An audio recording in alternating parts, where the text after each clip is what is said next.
Yo. What is the business world, man? DJ J Phil, man. We on the radio show.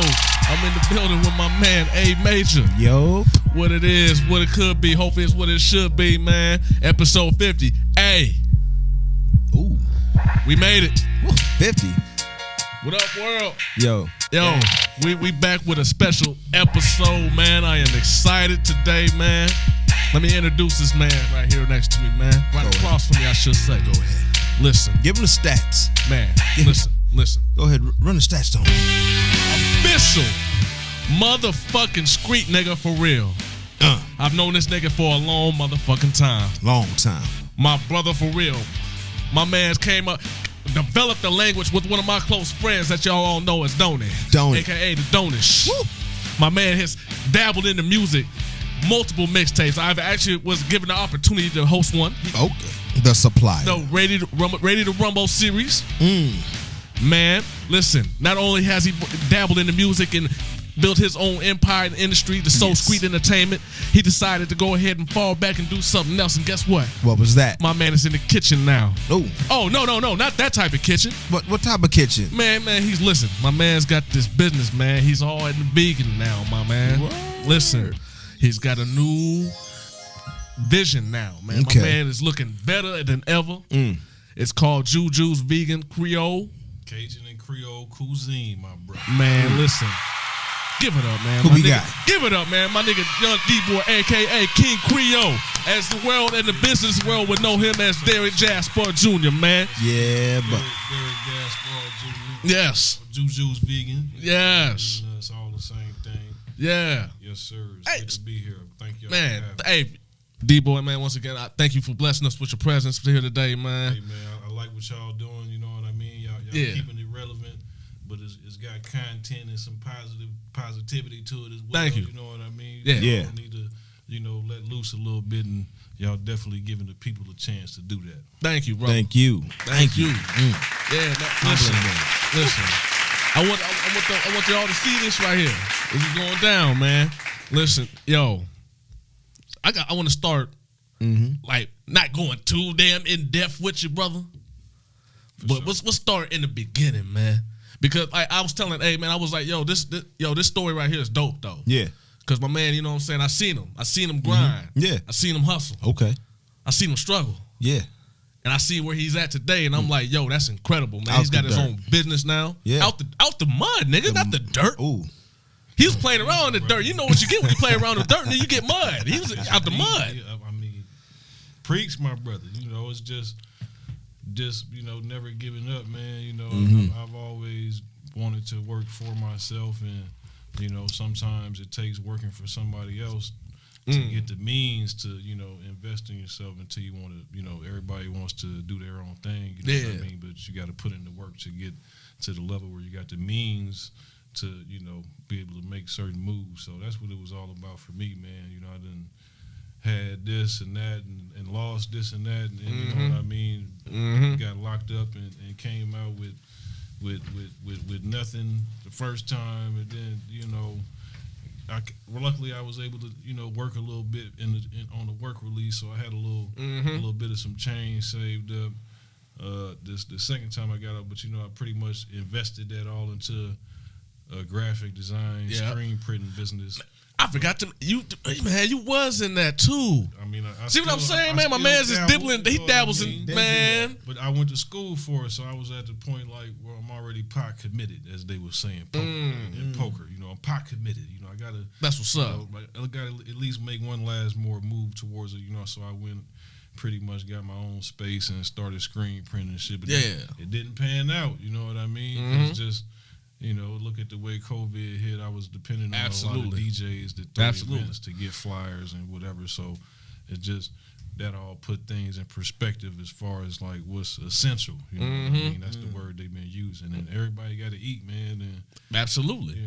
That's one thing that I was luckily to be able to, or fortunate enough. I don't like to use the word luck, but fortunate enough to be able to work through the whole COVID because restaurants and food places were deemed essential as long as you were providing takeout, carry out, absolutely, dine in and whatnot. So, a lot of people was kind of struggling, and you know, I got people close to me that was struggling as well. So it just kind of the universe kind of pulled me in that direction, and what was the part-time gig turned into the full-time gig. So I'm all in with it at this point with JuJu's for sure though. Hey man, I got a question.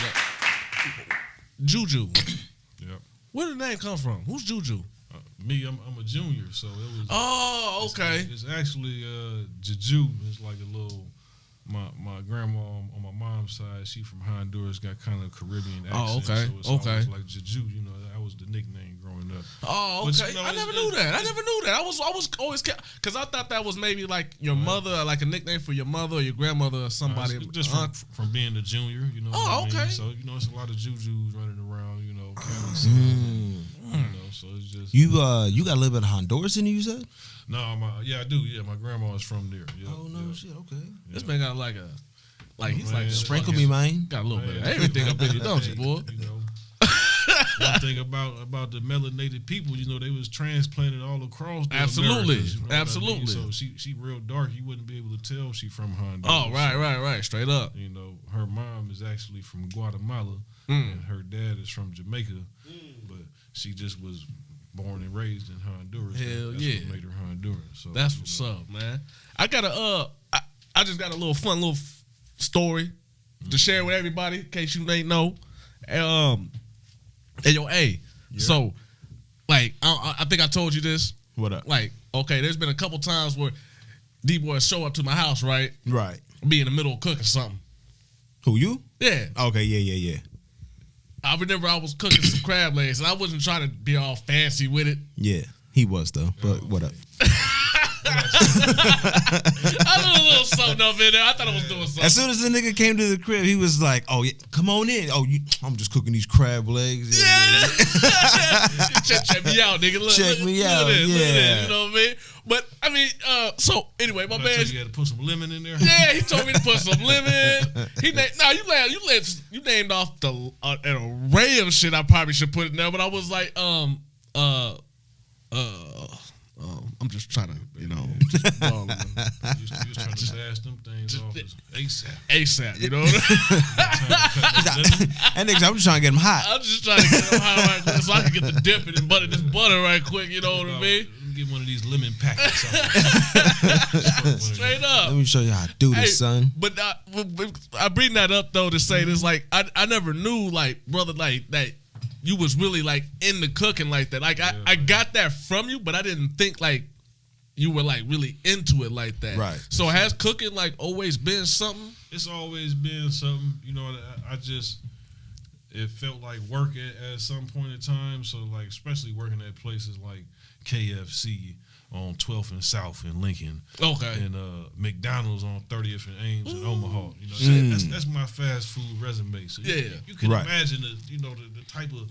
I'm scarred for life. You know, I ain't want to step foot. he said, oh my God, nigga. I ain't want to step foot. That was a horror movie for a nigga, man. The thing that got me back into it, man, was, to be honest, was doing a little bit of time and not having no choice but to work in fucking prison kitchens. You know, I worked in the kitchen too, my nigga. I learned how to, I got fine-tuned on mass, cooking them. Hell yeah. Cooking food for 5 days at a time, or hell yeah. If it lasts that long, that is. You know what I mean? And just big batches, and learning how to make shit from scratch and shit like that. So damn, that's where I got a lot of the different skills as far as like the big bulk batch cooking and shit like that. You know what I mean? Because everybody could do a little bit around the house. You know what I'm saying? But it take a little science to make food for 50 or 75, or let alone half the prison. You know what I'm saying? And he was able to take a negative and make it into a positive as well, though. Indeed, like just try to learn what I could and just apply it to everyday situations. And when I got out, I was trying to do my own thing with the graphic design, but I was working part-time at Whole Foods, and then that put me on game to all of the vegan diet in particular, and then all the different meat and dairy alternatives and shit like that.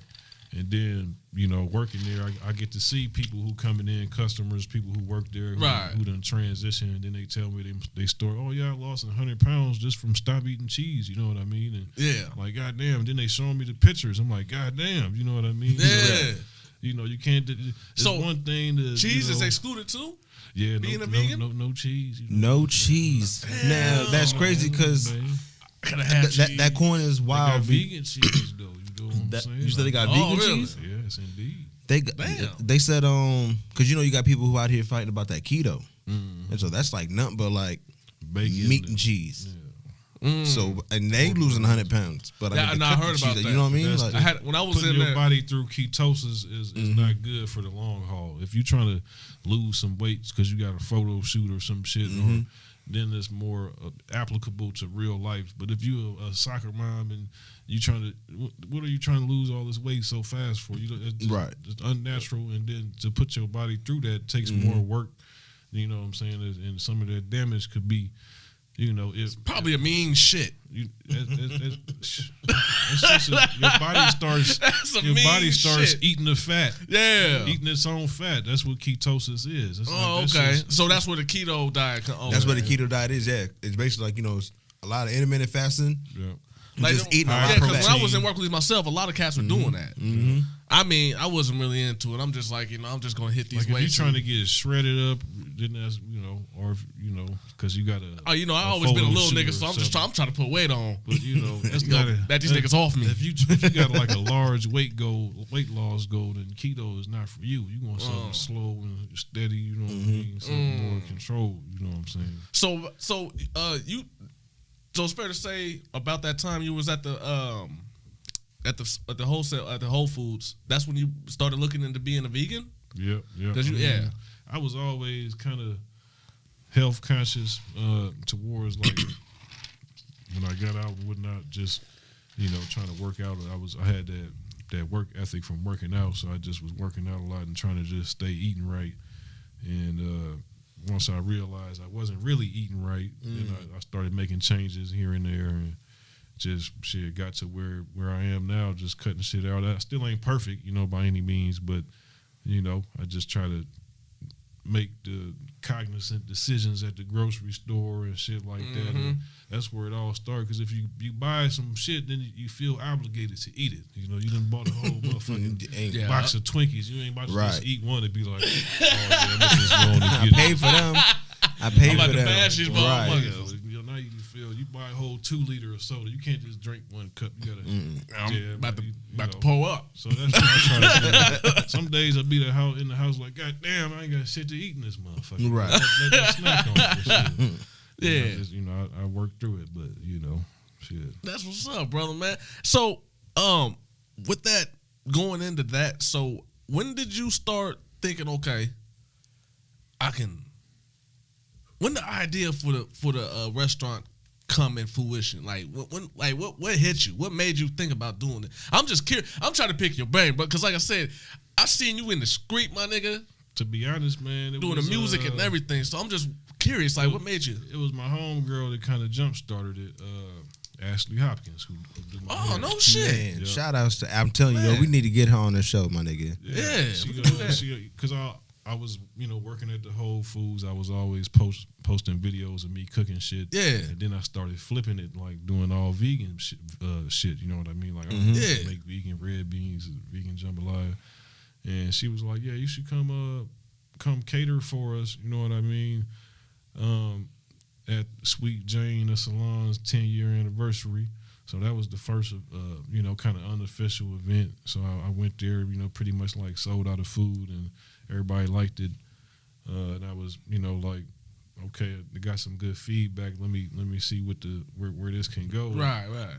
Me being like having a business mind, I already had an LLC established, so I put a DBA together for the restaurant. Got pretty much like all my permits, food handler permit, license, in like 2 weeks. The dude was telling me, oh yeah, it's gonna take you 2 weeks to get in this test and get the results back. I got that shit done in 2 days. And it was like, oh, Mr. Gaspard. I was like, oh yeah, Mr. Gaspard. Yeah, That's what's up, you know man. What it is. See, I was just, That's that determination, Yeah, man. factory. Let them know. And it's just that mind state, you know what I mean? But like I said, man, I've always known you to be that dude, just like constantly into something to get something. You know what I mean? And that's that hunger. Well, see, I mean, no like, doubt. it always was like a little family discussion, like, oh, we should start a business, and no shit, like bring with some, with like maybe like with your brother, maybe. just like around the family, like, oh, Right. y'all should open something up and show them with that real New Orleans food. You know how family be talking. yeah. Right. You know, so just kind of something. that Ain't was nothing more out here like, to eat. More like chatter. Yeah. And then I had a concept. I was gonna do the wing and waffle spot, JuJu's Wings and Waffles. Right. Before I had went away this last time, but that didn't come to fruition or whatever. So I just kind of took that same name and JuJu's Vegan, and then when Ashley came with that idea, that kind of like jump started it. You know what I mean? Yeah. It was before like just the thought like, oh yeah, you could be. There's this one guy, he got his own catering company. He was at this wedding and he was dancing and stuff. And I was like, you could be out here doing that. You dance better than him, Right. I was like, you right, So I just put, you know what I mean? And then at the same time, it was some shit going on at Whole Foods where they like wasn't respecting my skills and shit. They wouldn't try to promote me or let me move to a different area. Like really restricted me. And then I had I had applied for this job in a different department because I didn't want to cook for them no more because I felt like that's all they saw out of me. So you know what I mean. So I'm gonna keep doing my own thing and then work for y'all part time, but let me move to a different department. I'll be damned if I'm over here sweating and cooking for y'all when I could be doing it for myself. So Absolutely.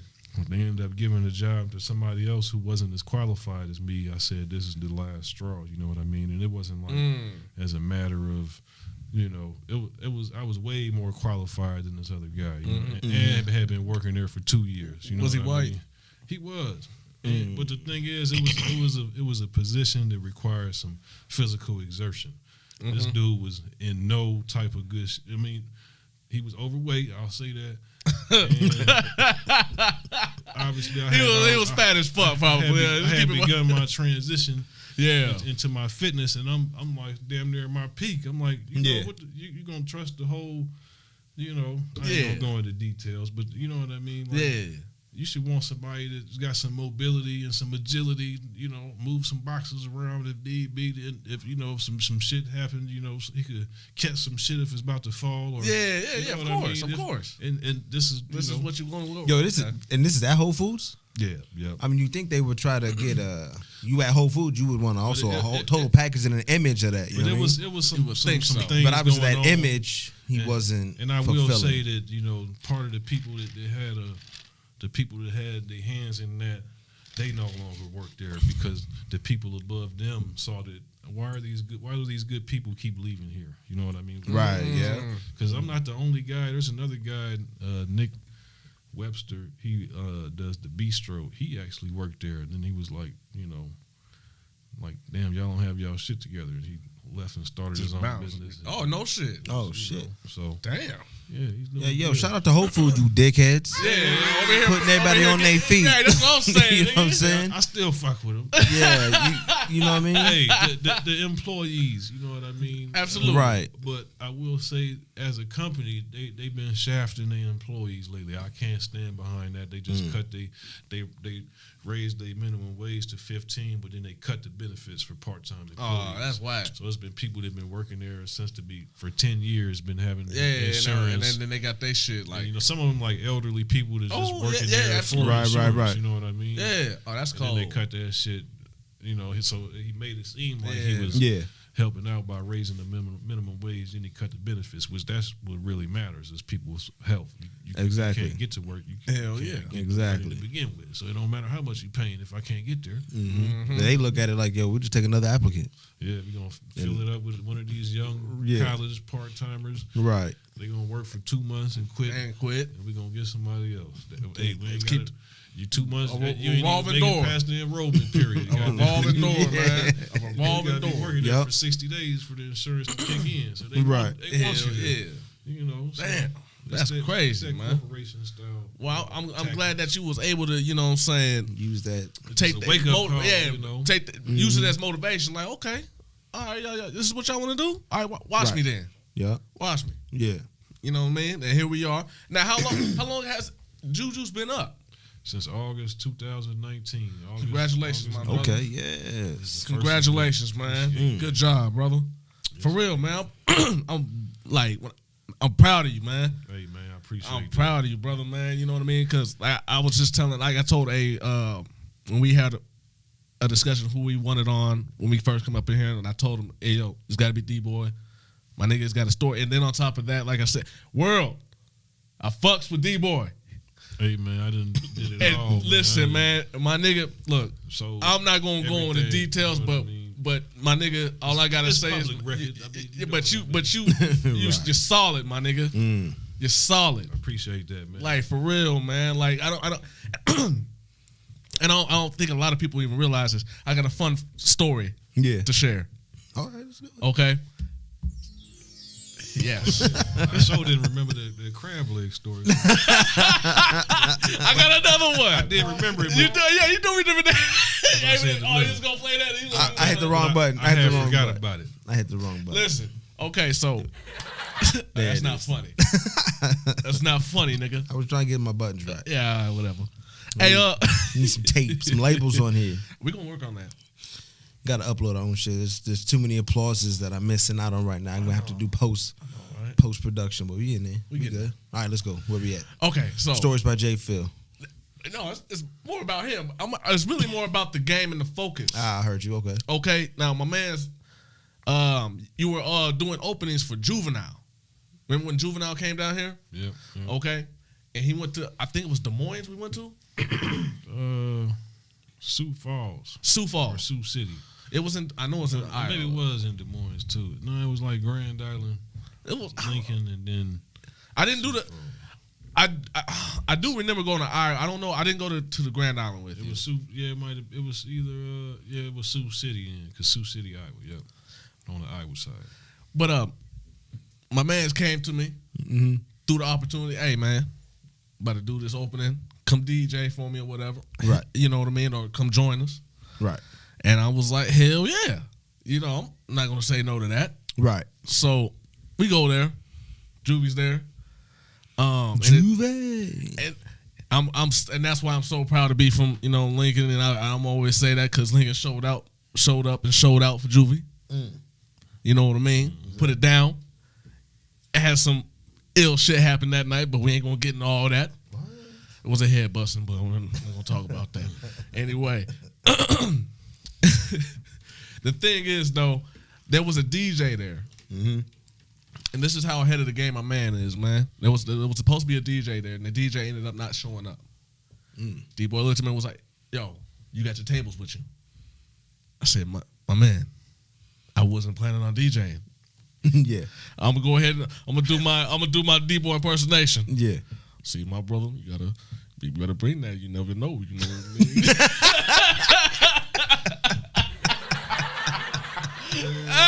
But he put me on game though, like, yo, you gotta stay on your shit. You know what I mean? No like, doubt. regardless of whether you think he about to do something, exactly. There's always, you never know, an opportunity might arise. I always tell people, bring more than less. Absolutely. Just have it with you. And my man's, you know, I real talk, when he said that, I took that like, hell, you know what? Because that is a missed opportunity. You know what I mean? Right. This could have been a chance for a nigga to show up and then flex. Yeah. You know what I mean? Play that shit. You know what I mean? Yeah. But needless to say, man, it was a good night though, man. I want to touch base on what you on maybe see if you even got some cool ass stories about him. But Deezy was with us. R.I.P. Deezy, man. Deezy, yo, that's crazy. I was thinking about him just the other day going up the highway. Man. Yeah, I was listening to on the way to work. So was I. That's crazy. Man, I was just thinking about him. Yeah, man. So we was there with him, man. I had a really good conversation with him. I was right after I came because he said he wanted to meet you. Remember, I got you to meet with him or whatever. But anyway, that was you and DC had a really good, dope relationship, man. Is there any like fun stories or cool moments that you maybe might have had with him that you want to share with the people? Yeah, man. Shit, it's just really shit. I used to drive out the airport. You know what I mean? I always plan on being out there for a little stretch because you don't just drive out the airport real quick. Right. Like I live like 15 minutes away. It still take me 20 minutes to get there. Man, I know he like that Budweiser, so he'd be like, all right, D-boy, you coming through? Budweiser. Boy, heavy man. Yo. Hey, yo, that nigga stay. He did. Yo, the first time I ever met him, he came to my house with a case of that. And D-boy, you about to pull up? All right, he sure did. I was like, whoa. I come through. I thought he reminded me of one of my uncles and cousins up in the O or something. I was like, the Bud Heavies. Heavy. The Bud Heavy. Pull up with the Bud. Sometimes he might need a pack of smokes. You know what I'm saying? I always look out. Sometimes I pull up with some random fast food or something because I know his little son always be running around and shit. So, yeah. Shit, I forgot his name, but that was my little partner, man. And shit, really just going over there, zoning out for a few hours, trying to, you know what I mean? Mm-hmm. Really, he was a fan of me as much as I was a fan of him. You know what I mean? And he was a dope producer, man. He had some dope ass shit. Oh my God. Yeah, he was, man. And he wasn't like just a nigga that made beats, you know what I mean? He could actually play the piano, you know what I mean? Bruh. He knew his keys and his chords. There was something about his snares that I was looking at. L was like, how come you can't do whenever I asked you that, I was like, how come your shit can't sound like that? Hey. He came through and I asked him everything. Everything. He was talented, man. It's just unfortunate, man. But I know you and him were real close and had a real good relationship. Yeah, but shit, just not only that, he like was a fan of the beats I used to make and shit too. So he'd be over there like making beats. He'd have a melody, and I'd be like, man, why don't you just make it come in like? He'd be like, see, man, I can't, you know, I can't do it. You go in there and do it. So that's how we ended up like co-producing a couple tracks together. Oh, like, no shit. He'd have a shit with like it'd have a bass line but not no beat. You know what I mean? Right. Okay. All right, he'd have some shit with a little, you know, a little bass line melody, and I come in and add the slap to it. And shit, that's how we did a couple tracks. And sometimes he'd have some shit where it'd just be one 4-bar loop or whatever, and not no full beat. And then I'd take that and turn it into different patterns and arrange it and make a whole song out of it and shit. So it was kind of, you know what I mean, a cool little situation just because, you know what I mean, I was kind of always fascinated with how he could play the keys, and then like, you know what I mean, he just, you know, for some reason, like the way I used to put the bass lines together and shit with the drums. So it was always a good time over there, man. R.I.P. Deezy. Shit, you know, every time I, you know, play one of them old songs on iTunes or some shit, it definitely bring back some memories for sure, man. And shit, just hope his kids and shit doing all right now and everything. Absolutely. And shit, everybody remember how good of a producer he was, and you know, I know he definitely tried to be a good father to his kids as well. So he was always with them. Man, that's dope, bro. Hey, I want to go ahead and hop in the comments right quick, man. Shout out to all the listeners, followers, watches. Skitty Guap. He comments. He says D-Boy gonna forever be a street legend. He said street legend, but you forgot that. It's street, my nigga. Appreciate that, bro. Appreciate that. Yeah, man. Genome. He put the 100. You flexing. Hey, that's one of the first cats I met when I moved to the L, man. Shout out Genome, the human Genome. Oh, yeah, absolutely. Freestyle Genome, champion. They don't know about the freestyle champs. Yeah, we got to get him on here. Genome Project. My nigga Solo. Trust none. He said D-Boy flexing 100. Fuck them haters. Hey. What's happening, bro? Hey, what's up, Mills? Mills on hopped on here. Yep, hit him with the wave. Hit him with the wave. You already know. Man, so we got a lot of love out here, man. So people know about you. People love you, bro. And I mean, I don't want to sound like, you know, like a nigga just like this, you know. I know this nigga first type of nigga, but I'm just saying, man, like I seen it, man, and I'm just like I said, I'm real proud of him, man. And I got another question regarding your restaurant though. So what was the first dish? The first dish was the red beans. It was actually two dishes. Okay. Or more like a combination. You know, I had the red beans and the vegan red beans and rice, and then the vegan jambalaya. And sometimes I make them with the Beyond sausage, the meat substitute. Okay. That's how I make it at the house. But not everybody is into the meat alternative, so I just started making it just all veggies at the restaurant. And, so.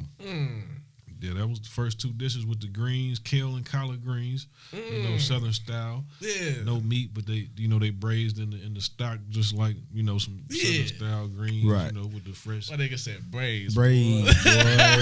So it got that flavor. Still got that flavor. Ain't got no meat, but it got that flavor. You can't boil your greens. Now you're gonna end up with a can of that spinach like you get out the. Come on, man. Super Saver canned spinach. Come on, man. We know this. You want that leafy texture. Hey, do you hit your greens with the hot sauce?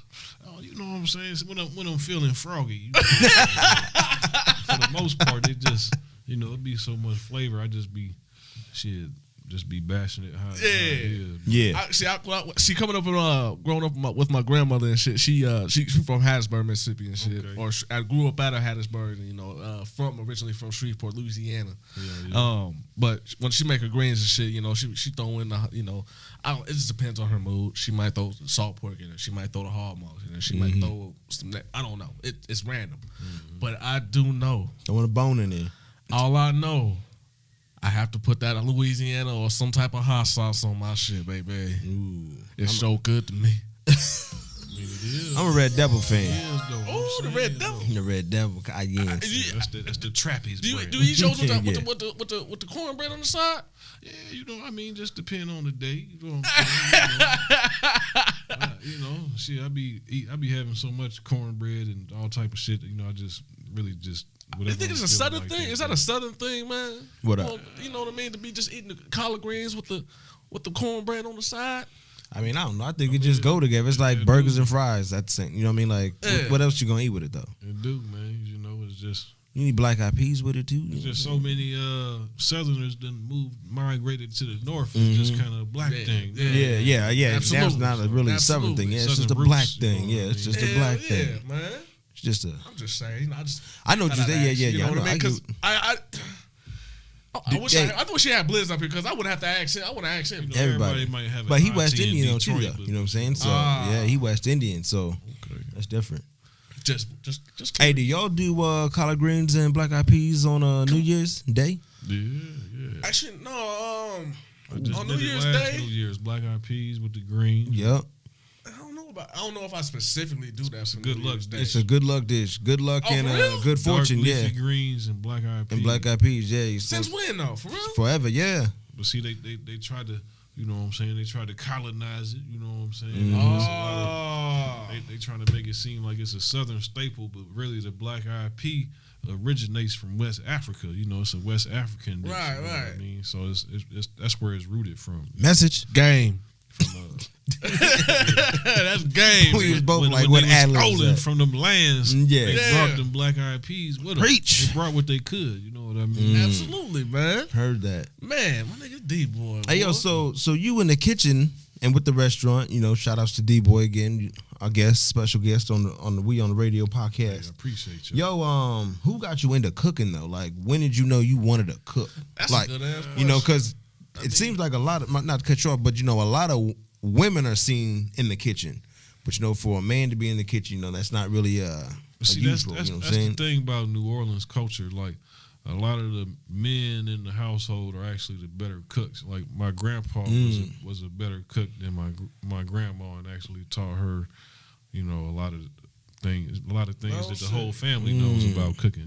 Yeah. It wasn't the case with my parents, but a lot of it's a lot of male chefs down there, and it's just a lot of times the men actually can cook better than the female. But my mom kind of got me started, you know what I mean? My grandpa, obviously being the known as the best cook in the family, kind of set it off, and like you said, broke down the stigma or stereotype that only the women can cook.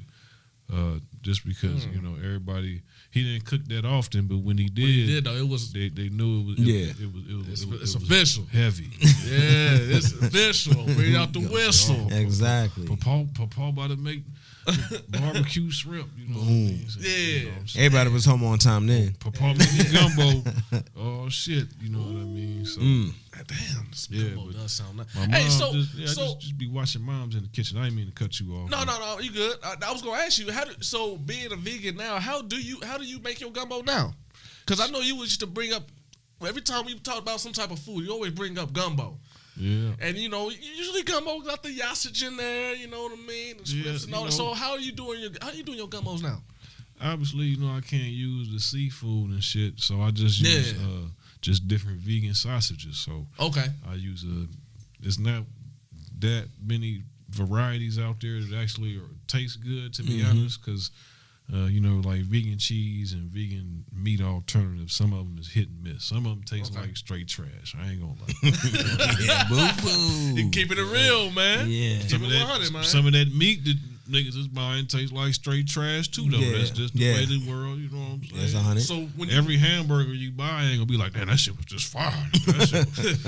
Some of that shit be trash, nigga. Keep it real. You know what I'm saying? But shit's just, not all food is created equal, so you just gotta find the ones that work. But there's a couple brands, the Tofurkey, they got a couple brands of little vegan sausage. Okay. And Field Roast, that's another brand I be using. And so instead of just using like different seafood, normally I have a bunch of shrimp, crab, and sausage and chicken and whatever. But I just use the vegan sausage now. And then what I get out of it, so it sounds like you just pretty much like, if I'm not gonna feed something to you if I'm not gonna eat it, why would I give it to you? Exactly. Man, that's dope as fuck. Yeah. That's dope as fuck, bro. You see what I'm talking about? What's the game?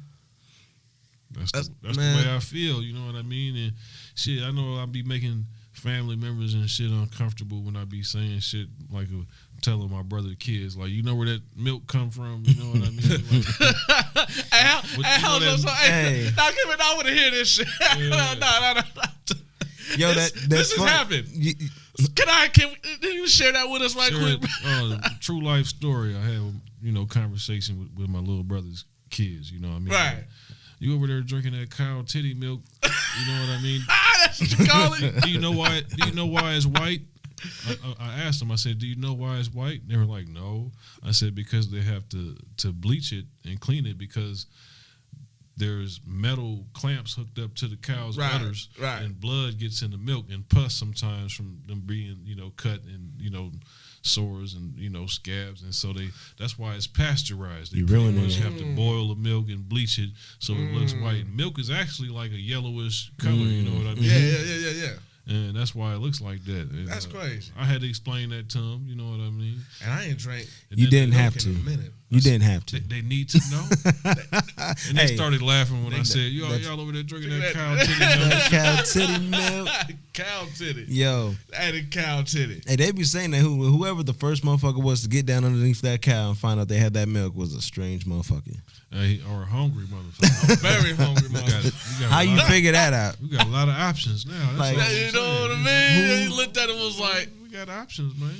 Boy. The milk all in the same grocery store. It ain't like you gotta, some shit is, you may have to go to a health food store to get, but for the most part, you can go to Super Saver, get you some plant milk. That shit still gonna make the cereal taste the same. Right. I mean? I like almond milk. I be on that cashew milk. Yeah. See, I haven't change the pace, milk or anything lately. Well, see, I don't like. I used to drink milk, like drink it. Yeah. Oh, see, that's what they lied to us. Though they lied to us. They told us all our lives that milk does the body good. No, it doesn't. When in actuality, you're not supposed to drink milk after your infancy, pretty much. Something like that. Let me drop these facts because the people need to know. Well, let the people know. All right. Wake up time. I say this shit is not always gonna make people feel okay and comfortable, but that's not why the telling the truth gives you a gratifying feeling. But at the same time, it's supposed to make people uncomfortable. Over 65% of the world's population is lactose intolerant. Meaning they can't digest lactose. The largest demographics that are lactose intolerant, or Asians are the most lactose intolerant. They're like close to 90%. Damn. Of all Asians. Wow. Over 70% of people from African descent are lactose intolerant. Damn. And you know, in school they give it to you. They give you milk with every meal. With every meal. They forcing it on you. They telling you it doesn't body good when really it's bad for the majority of the people like you. You know what I mean?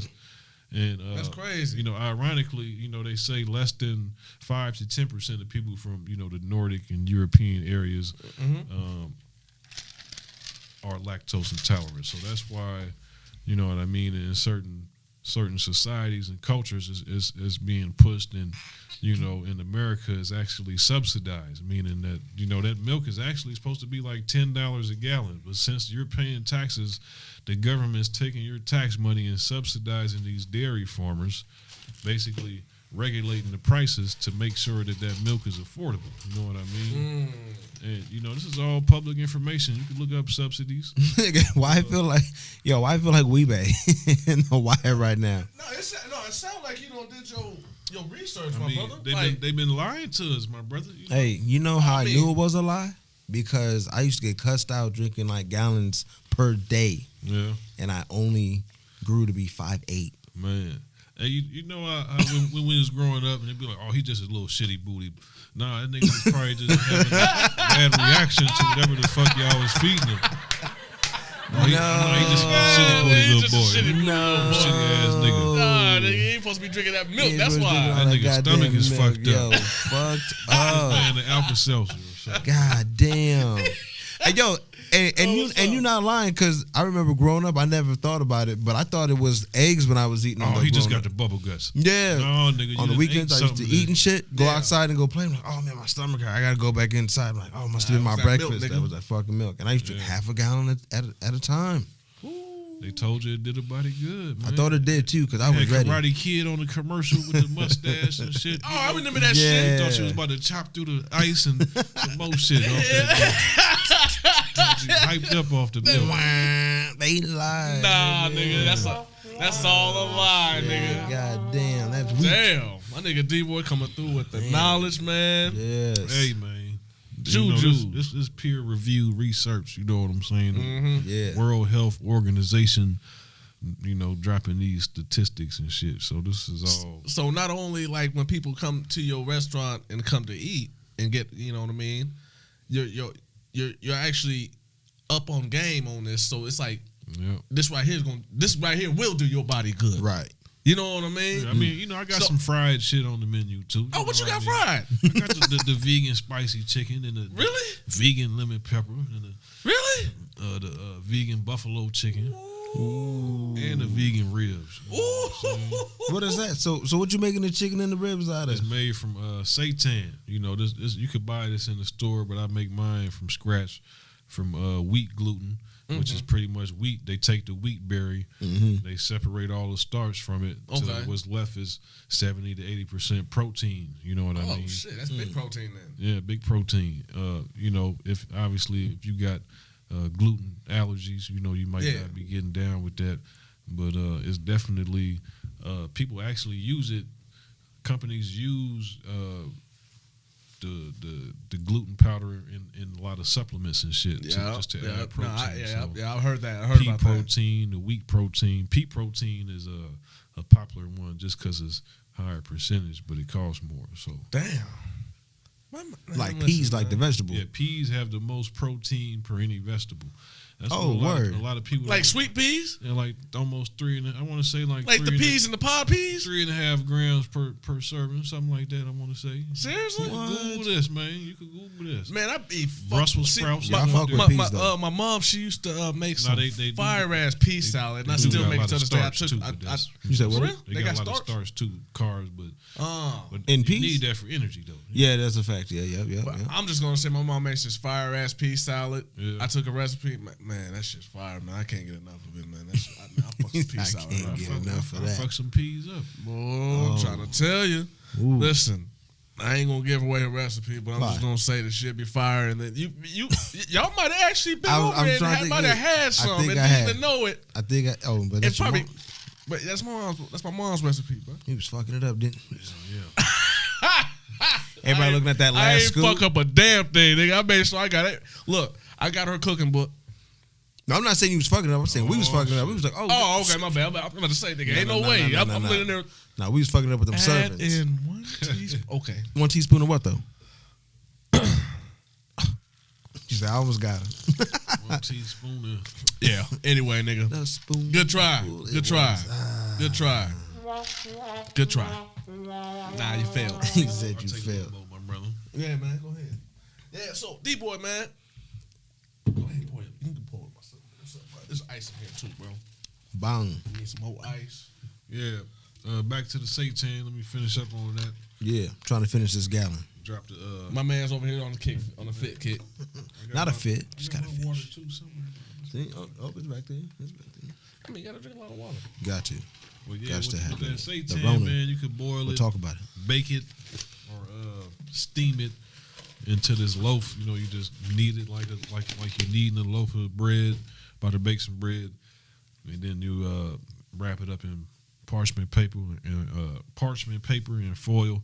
You can steam it, boil it, or bake it. You know what I mean? But it's ways to whatever you're trying to mimic. So you're going for a sausage flavor, then you're going to put some, some cumin and some chili powder and some sausage like flavoring in there. Or say you're going for like a roast beef flavor. You might put a little vegan Worcestershire up in there. You know what I'm saying? So there's vegan Worcestershire? Yeah, because real Worcestershire has anchovy paste in it. So Really? yeah, you ain't know that. See, one of them things you done learn when you turn vegan. You got to read the labels. Damn. Yeah, they'll slide milk in anything. Hey, You go to the Gotta gas watch that station, milk, nigga. you get the pickle chips. Like, damn, why the fuck they got milk in this shit? You know what I'm saying? Yeah. That milk Yo. powder. Just that's one thing that turned me off of certain diets or whatever, because you always got to read them labels and it's like, can't do that, and you done went through the whole aisle. What am I supposed to eat then? motherfucker. Yeah. And like you said, you get to the crib, and by the time you get to, I'm hungry, I ain't got nothing. You got them Doritos, you got a little bit of these, maybe some Eggo waffles. You're like, I shouldn't be eating this, but I ain't got nothing. That shit it's a little discouraging.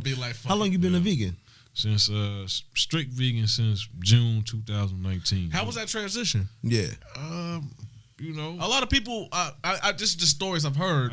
I heard a lot of like the transition over from maybe a full blown meat eater to a vegan is a little hard on the body. At first, is you real gassy. You Okay. know what I mean? Because Beatboxing. you're not because you trying to look for the same nutrient dense, foods, but so you end up eating like a lot of beans, a lot of carbs.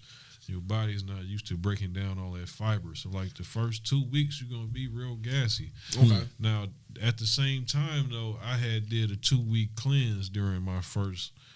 What does cleanse consist of? Though? Pretty much taking a bunch of probiotics that make you shit. You know what I mean? Right. Get that up out your system. Right. Shit a bunch. You know what I mean? So that's why mine was probably a little more rough than the average person, but. You just got to get used to breaking down all that high fiber foods like beans and a lot of vegetables.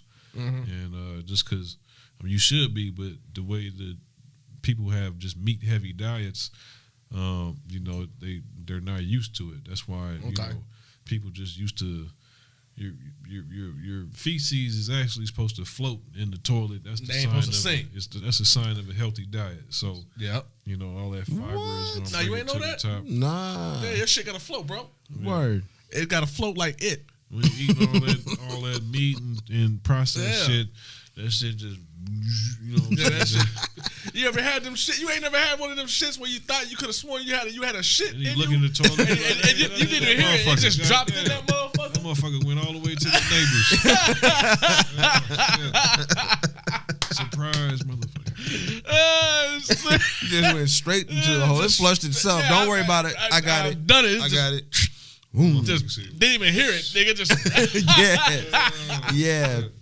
A whole soul just came out. You be like, didn't even hear it. Like, yo, feel like, that shit. oh man, Yeah, feel like man. Shang Tsung got a hold of me or something. Boy. Then that shit It crazy. was definitely rough at first, but once I started seeing results, but not just like physical results, like I started noticing how much just natural energy I had. You know what I mean? No shit. 'Cause, I mean, you know, I used to dabble in a lot of different. I used to drink lean a lot back in the day and shit like that. Did you kick that? I did. I left that shit. My man. Yes, sir. You Good know, I used shit, to be bro. all about that. Yeah, oh, you was heavy. And I wasn't gonna talk about it unless you was gonna talk about it. But bro, you was. If all y'all niggas claiming that y'all was sipping, you not. Oh shit. Really not. But nothing to be proud of, man. Because man. you know, I just knew I had to make some changes. Yeah, man. I mean, you got sick once sipping lean, man. I did get sick once. You had to go to. No, that was somebody else, but I did get fucked up one time, and then when I had went in to do my little time or whatever, Yeah. they kept having to draw my blood. I kept having to piss in the cup, and they thought I was like hypoglycemic. They thought I had liver failure just because that shit was fucking with my bodily functions. And I did drink like 8 bars the night before I got sentenced. Yeah, I'm gonna get right quick. My system was kind of slow, probably. I'm about to go in. Hey, but you know, Yeah. that shit was a fucked up time, man. I was in a fucked up mental place, and you know, I just knew I had to kick it, and you know, just that wake up call, hearing that shit about how, you know, I was fairly young, you know what I mean? Oh yeah, absolutely. No motherfucking liver problems and shit, so Yeah. it was, you know.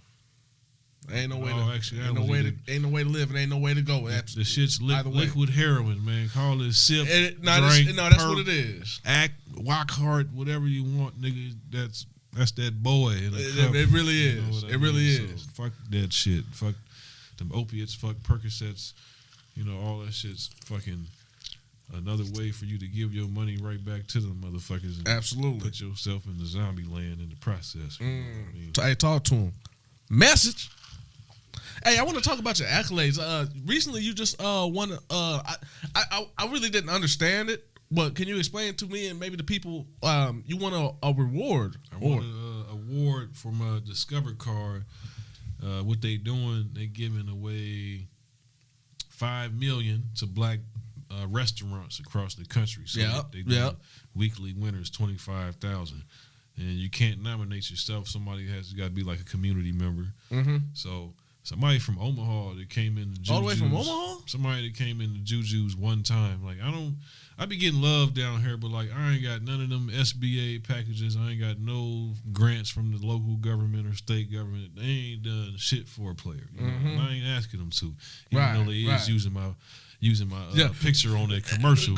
Hey, call them out. Tell them cut the Call check. them out. Call them out. Hey, Shit. To this date, I have not received any type of support from my own government, but someone from Omaha who just had been, she vegan, you know, so she was like, yeah, it's important to support, the vegan restaurants, just because we only got less than a handful in Nebraska.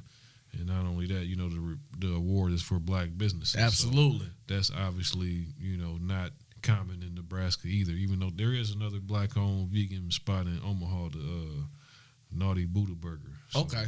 I didn't know that. yeah, it's like a burger bar. That's dope. They got Impossible Burgers and Black Bean Burgers, all types of little, pretty much like you go in there and a burger bar. Okay. So I ain't been there yet, but I heard nothing but good things. But yeah, so she nominated me, and then we just had to go through a little verification process, and I ain't never won no shit like that, so I didn't want to announce it and fuck around and jinx it. Yeah. And then the final step was they wanted to do a background check. So I was like, okay, they probably just want to make sure I ain't no rapist, child molester, murderer. So of course that came back all to the good. Then when I got the check, I was like, oh shit, you know what I mean? Damn, nigga. Yeah. So congratulations, brother. Appreciate it, man. That's dope as hell, man. Definitely got some plans to pay it forward with that. Just want to make sure I got everything lined up, but I guess I could break the news here on the show. Breaking news on the plan on what we got going on. Damn, I just cut the live off on the gram. Oh, you did? But we good. Okay. They gonna see. They gonna hear it. They can see it. The book got it. Yeah, we got the read about it. It's all good. So go ahead, bro. Basically, we're gonna keep the same spot we at now on 11th and B, just because we straight out the South Side. Man, we feel like it's important to keep not only bringing foot traffic and economic support to an under-resourced area. You know what I mean? A lot of people like just be driving across the country and they looking up vegan spots and they pull up at JuJu. So they would never pull up in this kind of poor finger quote neighborhood in Lincoln without having to come stop at JuJu's. You know what I mean? Yeah. And not only that, I share the space with a nonprofit organization, which is no shit. Yeah. They focus on. They got an art hub, so it's like an art studio. They do free art classes. They do litter cleanups. They be knocking on doors, voter registration, all type of shit. Damn. And so they just focusing on rebuilding the infrastructure in that neighborhood. So it's kind of win-win, you know what I mean? So when they come in, they could be, oh, what's this? There's art hanging up. I could, tell them about the nonprofit and what they doing in the community. So it's really like a feel-good vibe, and you can't find that nowhere else because it's really like bringing attention to a community that needs it. Absolutely. A lot of that's what I was saying. Straight out the South Side, man. A lot of people don't know. I didn't know till I moved in that area. That's a historically African American part of Lincoln. You know what I mean? Is it? Straight out of South Side. That used to be Park Middle School, wherever it is. Used to be Park. Oh yeah, Middle it School. was. Yeah, my mother used to teach over there. Yeah, that used to be the black middle school. You know what I mean? Oh, that word. was the black neighborhood. Oh. And straight out of South Side, nigga. I went to Everett. One of nigga. One of the first black landowners in Nebraska lived around that area. You know what I mean? And just a lot of Well, sprinkle this, brother. Kind of random black history that I picked up on. Skinny D, the barber, he's in that vicinity as well. Okay. His building was owned by a black woman as well. Earlier on in the 1800s, I think. So it's a lot of black history. A lot of history there in that neighborhood. It's just recently been with the Lincoln being a big refugee city. It's a lot of what you see now. And just to add on to that too, a lot of people probably wouldn't know that because when you hear of any type of black history in Lincoln, a lot of people usually just tend to think of the Malone Center. Yeah. Right. T-Town and all that.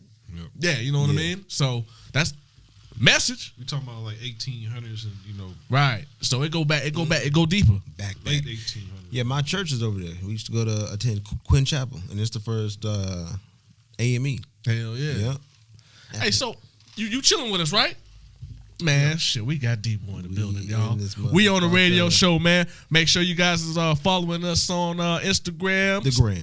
Go ahead and like us on the Facebook. The book. Man, and if you late, hey, go ahead and check us out on the Spotify, Apple Podcasts, SoundCloud. Yeah. We on all that. We on the radio show. DJ J Phil A Major. We got our special guest here with us today, man. D-Boy. He's chilling with us today. What's up, man? I'm glad to be here, man. I appreciate it. Man, thank you for being here, bro. So, typically, as you've seen, what we like to do is, man, we like to just talk shit. Talking it. About hip-hop. Hip hop. We're huge fans of hip-hop. Factory. And, so we like to talk shit. So, anyway, D-Boy, I came across some funny-ass shit today. Listen. Talk to me. Listen, I need you to play this record for me right quick, man, because I want to get into this right quick, man. We got you. I'm a real big fan. Girl, we've been together. I'm a real big fan of the City Girls. That shit that they be talking, that ass shaking, them big old titties and them juicy lips. And I loved it when JT did that one thing for me. Can I see one titty? She showed me just one titty, man.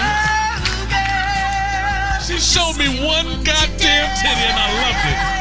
That nice big ass juicy Hershey kiss. She joined the club. Courtney did it for us about the last month.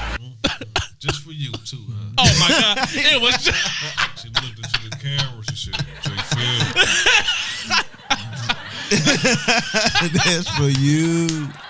This it was. I felt like it though. He said I felt As like I'm watching, I was like, yeah, she looking dead at me, bro. She did her job. She did. But recently, JT from the City Girls, man, if y'all ain't know, God. she was on IG Live yesterday, and them big ass titties, the right titty popped out. Boink. And my goodness, I will say she has a mighty fine nipple. Boy. That areola was perfect. It looked like a nice, sweet, it looked like a Hershey. When I tell you it looked like a Hershey, you seen it. It looked like a goddamn Hershey kiss, nigga. That shit was perfect. And she said, had the nerve to say, this old big ass nipple. Girl, that nipple wasn't as big as Cardi's, but I guess.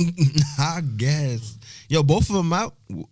I don't know about who. But she joined the club, man. Janet did it for us going back, way back when. Back. Way There's back. been plenty Halftime. others, but she's joined the club now. So I'm just going to say, Beyonce, it's not too late. No disrespect to the boy Hove. Oh, shit. It could be accidental. You think so? Ain't all of them accidental? My point.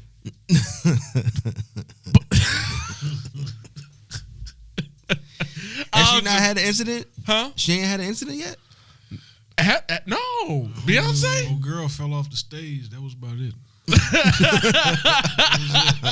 And then she was fucking up the dance moves. Yeah, she was fucking. So that's what happens. Yeah, she fell. She the failed. Same one that failed. It was fucking up the dance moves. Nah, it wasn't Beyonce. It was two up. No, it wasn't Beyonce, but it was, they little reunion. Oh, I think you're talking about Michelle. Yeah. That was like that was about 3-4 years ago, some shit like that. The BET Awards or something. Yeah, like I said, that was like 3 or 4 years ago, though, right? Yeah. I think I know what you're talking about. I think One of them was fucking It was up Michelle. there. It was Michelle, She bro. kept fucking And up, God bless her being heart. all Yeah. beat and shit. She wasn't ready for that jelly. And then she fell off the stage. She has a mean jelly back there too. That's what that was, bro. She couldn't But- handle it. She was like, I ain't took all this on stage for a minute. Yeah. Whoop, whoop, whoop, whoop, whoop. Hey, all I'm that saying, jelly done turned into preserves. man, Stop. boy, Got try too to thick. Got too thick, yeah, boy, yo. she thick. Go down. Thick. So JT was on Instagram Live. I just had to look, JT, thank you. Said that was for me. Thank you. He said she did that for That me. made my day. You know how many times I rewounded back from 1 minute and 18 seconds back to 1 minute and 10 seconds? That's a true fan. I loved it. Thank you. Thank you. Moving on, Stop man. that. I just had to get that out the way. She showed me one today. Yo, that clip was a shout out to Jim Carrey. Hey, yo, you said that was Saturday Night Live, or was that on? No, that was an old school clip. I think that was In Living Color. In Living Color. Yeah, Yeah, that shit was In Living dope. Color. And that's my new anthem for a lot of these celebrity broads. What up? Just let me see one titty. Just let me see it. One. I don't need both. Just give me one. I can copy and paste the other. You know what I mean? That's what the other one look like. No. Hey, moving on, man, in news, man. We got some crazy shit happening though this week, eh? What happened? Going on from last week, with King Von. Mm-hmm. Hey, yo, speaking on that though, man. Remember last week I was telling you, man, how a lot of cats when they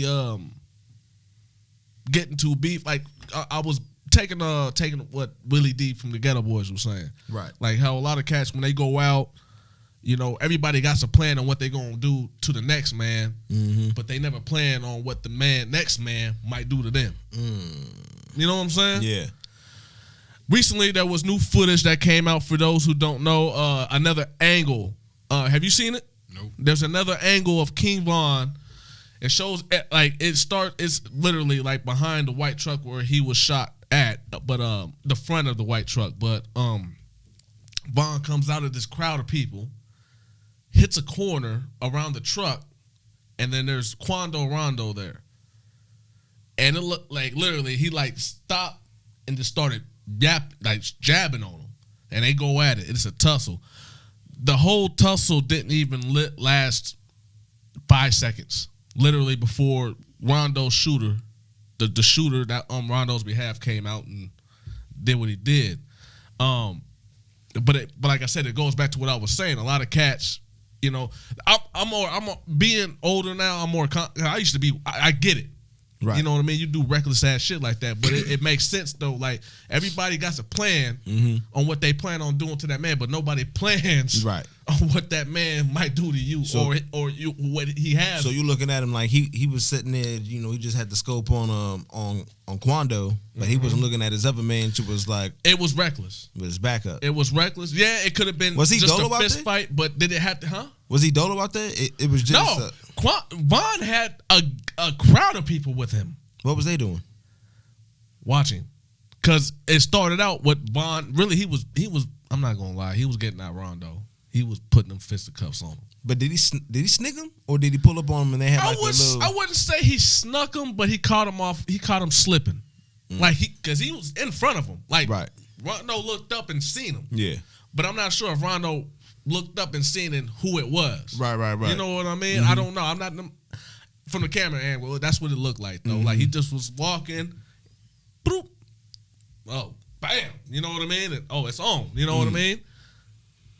Vaughn's getting that dude and Rondo's man, which is reportedly supposed to be Rondo's brother, but I don't think that's the case. I think it's just one of his close homies. But he's officially been charged though, murder.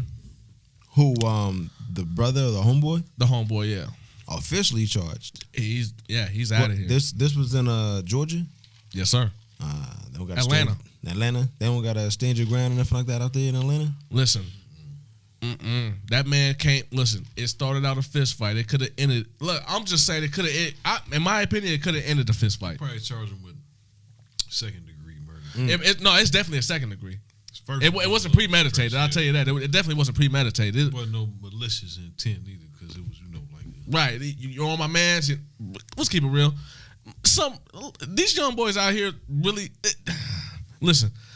Rap nowadays, man, I hate to say it like this, but it feels like the older generation of hip hop or artists or rappers that might have came in kind of failed the younger generation because we kind of lived on you got to keep it real. I think, but then because then you got a lot of dudes because I want to say that might be the case, but then at the same time, it's like when you're at a level as these two young men were. Well, Vaughn was coming up. Yeah. Rondo is one of NBA YoungBoy's artists, which NBA YoungBoy right now, I'm not even going to lie. Like, he's got more female fans than I've ever seen in my life. Like, who is this? NBA YoungBoy. So he's got more female fans.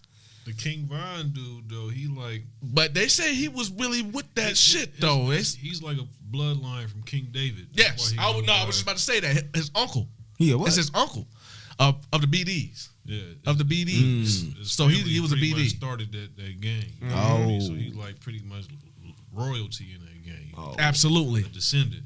That's why he went by King Von, because King David started it. Yeah. You know what I'm saying? So, it goes deep. Oh, that's why I assume he went by. I can't say that because I can't. Allegedly. I can't right. confirm that, but that's what word is, I'm though. just putting two and two together. You know what I mean? So, and he with Dirk, which who we know is a BD. So yeah. So, but all I'm saying is, at the same time, it was pointless though. Cause it was pointless. It was pointless because rumor has it was over a picture that Floyd Mayweather's daughter had taken with Vaughn. Floyd Mayweather's daughter is pregnant with NBA YoungBoy's baby, who happens to be Quando Rondo's. Okay, you know what I mean? Right, boss, pretty much. All right.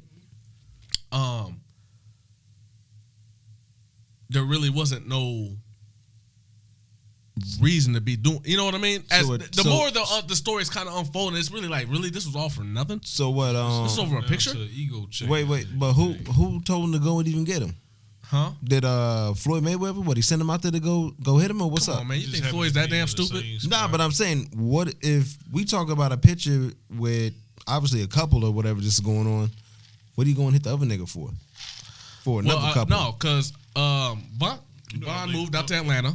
Yep. Quando Rondo is in Atlanta. Right. NBA YoungBoys saying shit on the internet. Artist is Quando. Handle that for me. Let's keep it real. That's probably what he did. You see that nigga handling for me. And I guess there's been it's not necessarily been on the internet, but there's been some records that actually dropped talking, where they doing it back and forth. You know what I mean? The way that I watched the interview with King Von's manager, and he pretty much just spilled the beans. He pretty much just said that King Von was like, hey, yo, when I see the dude, I'm just going to treat him like a little boy. And in Chicago terms, that means I'm not going to shoot him or nothing. I'm just going to whip this nigga ass. Which I'm not going to lie, he commits to do. But like I said, everybody got a plan of what they're going to do to the next man, but nobody's ever planned for what might happen to you. Right. Nobody ever plans on that. Right. You know what I mean? And it's all for nothing over because of a picture that he took with a female. And it's a big deal. It's stupid. So you had 3 people dead, including Von, and then 2 in the hospital. And then right after that, I talked to you about this, but Mo 3. Yeah. He was just murdered. I'm not going to say he passed. He didn't pass. He was murdered. I didn't hear the details on that. I don't necessarily know the details on that, but I know he was on the highway. How and why how the shooters caught up with him to shoot up the car. I don't know, because you think you're on the interstate. You're just going. Right. You would think that you would just go. So I don't know. Right. But apparently, what had happened was he stopped the car in an attempt to run, and they hopped out the car and they shot him several times. Damn. And there's video footage of paramedics administering CPR, and unfortunately, he didn't make it. Yo, what's up with this? What, he had beef with somebody or what? Wasn't there like some interviews or some talk about? There is some talk. Money on his head or something? There's only speculation right now. It goes back as far as Yellow Beezy. Who? Yellow Beezy. I heard the name. I don't listen to these names. Another Dallas rapper. They in the past had a kind of thing going on, whatever. But anyway, Beezy just got shot up too. And he had got shot up. But where it was, that was actually people connected with Mo 3. Now the people that apparently had that are connected with Yellow Beezy, they're saying it's Fred, Dirtbag Fred, something like that. Dirtbag. It's, I don't know. It's a dude named by Fred. I gotta do my research, more research. Like I said, more information is coming out. I will let y'all know. Like I said, I don't really like to talk about something if I don't know about it. Yeah. But it's just rumors. I'm just gonna call these rumors. But it goes back as far as the Yellow Beezy beef. Yeah. Like I said, these are just rumors, allegedly. But that's what people were saying. As more information comes, I will update y'all. But it's just like I said, these rappers are just getting off now. You know what Boosie's like whole stances on that? Boosie put out a post. Yeah, I thought he felt like he could stop it somehow, but what's he? No, he was talking about the King Von. Oh, the King Von joint. Yeah, he said that same night that King Von was murdered, he said that they had called him to come out there to where they were at. And he said that he was just busy doing other stuff, so he declined respectfully. But he said he feels like to go out there to be with the shits, or they like had a show or something like that? No, they just was out there hanging out, chilling, whatever. You know what I mean? Yeah, yeah. And he said maybe had I went, I might have been able to talk Vaughn from getting out that car with the intentions of doing what he did. Yeah, damn. You know what I mean? Damn. Well, on the other hand, Mo 3 just was murdered, and him and Boosie been on a pretty good run. I will say. Yo, they've been on a pretty good run. Sure. Yeah. You see that? That just did. Oh shit! Right. So Boosie was just shot in the leg in Dallas. Attending Mo 3's funeral. Goddamn. And that's no jumper. He's pretty authentic too. That's Vlad TV. I think he said Vlad TV. That's Vlad, yeah, but it was on a no jumper. Okay. No jumper posted that. Boy, Damn, Adam 22. But damn, that's crazy. So look, Boosie had to put out a record called "Dangerous Job." Who? Boosie did? Yeah, dangerous. Rapping is dangerous now. Has it always been dangerous? Let's take it back. All right, so when it first started, that's a good question. When did it get dangerous though? 90s. Gangster rap made it dangerous, and it's never gone back to a sense of what it was. This is about. regular. It's regular shit. I'll tell you Cheers. what started East Coast, West Coast. Actually, that's when you're right. That's when I'd agree. Motherfuckers started. When the beef. Yeah, I agree. In, no, yeah. I agree with you 100%. Because gangster rap was one thing, but that wasn't so much with the rappers themselves. But I mean, then you had after that. Once you had the beef with the rappers, G-Unit beef, and motherfuckers was really getting G-Unit tattoos. For real, that shit was deep. Yeah, and the beef behind that was actually pretty damn real too. That was more than rap though, wasn't it? Yeah, it was absolutely more than rap. That was before. That was before they even right.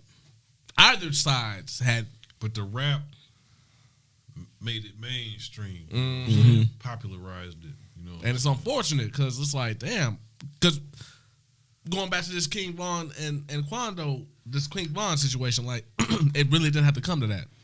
Nah, especially for what the rumor why it's actually happening. Boy, this is ridiculous, man. But that's, I don't know, man. It's just the negative way of thinking that we keep reinforcing. You know what I mean? Right.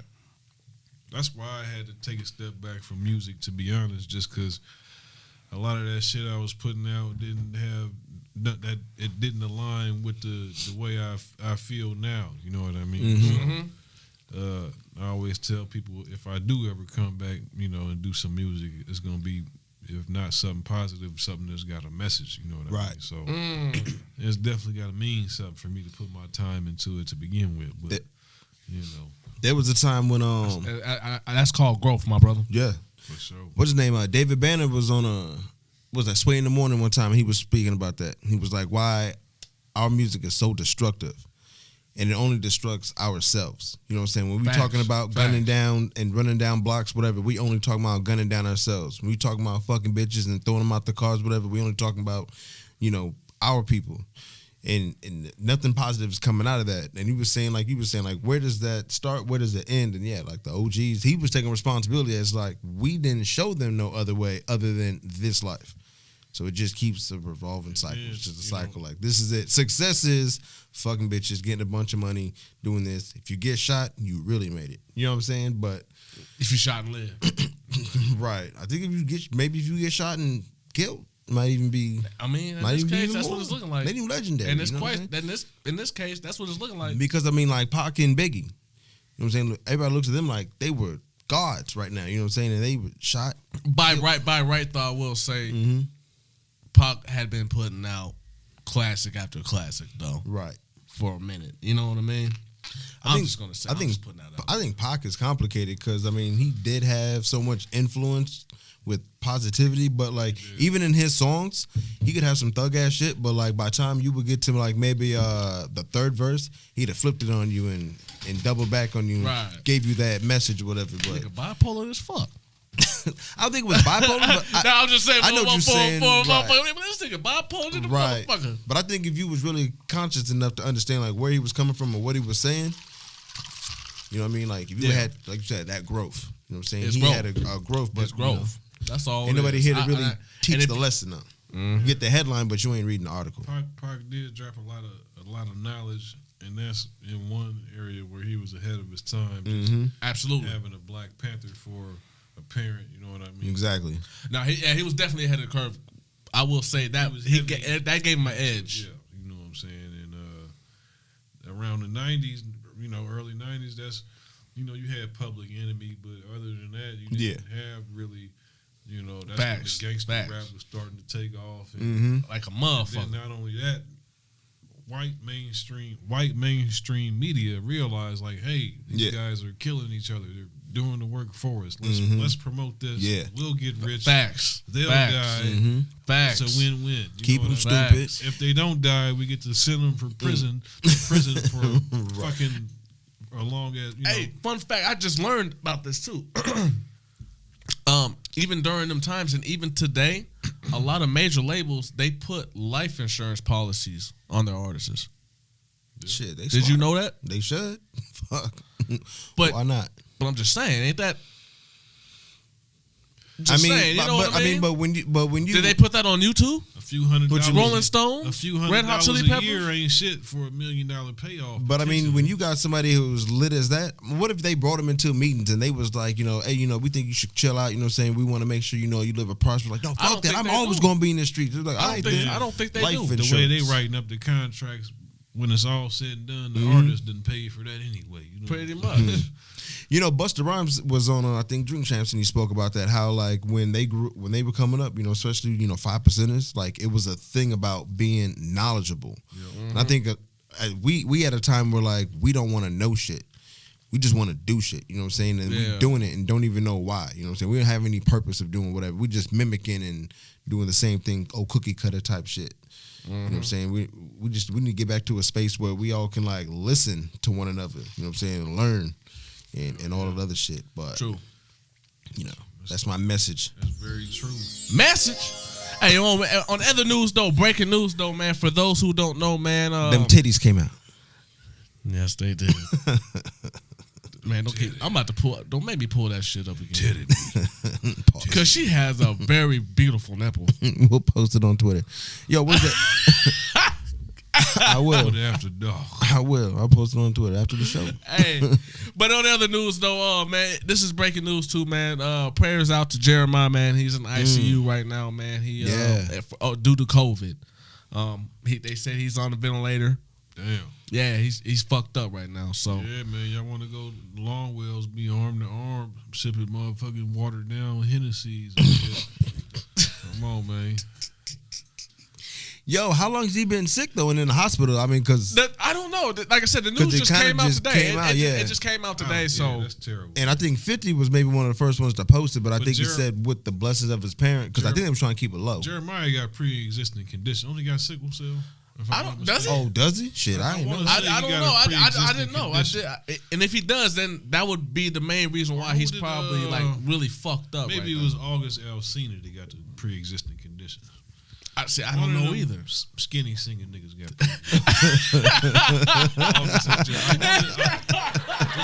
It's the skinny singing niggas. Oh my god, that's what they is. I want to say one of them too though. Yeah. August okay. Alsina, but I thought one of them had like shit. I mean, if he does, I mean that's even worse. I mean, damn, that's my nigga though. Yo, Jeremiah, man. Prayers out to him and his family, man. So hopefully he can make it through and get past all that, man. But in other news, no, man. Hey, yeah. In other news, guess what just happened? Hey, what up?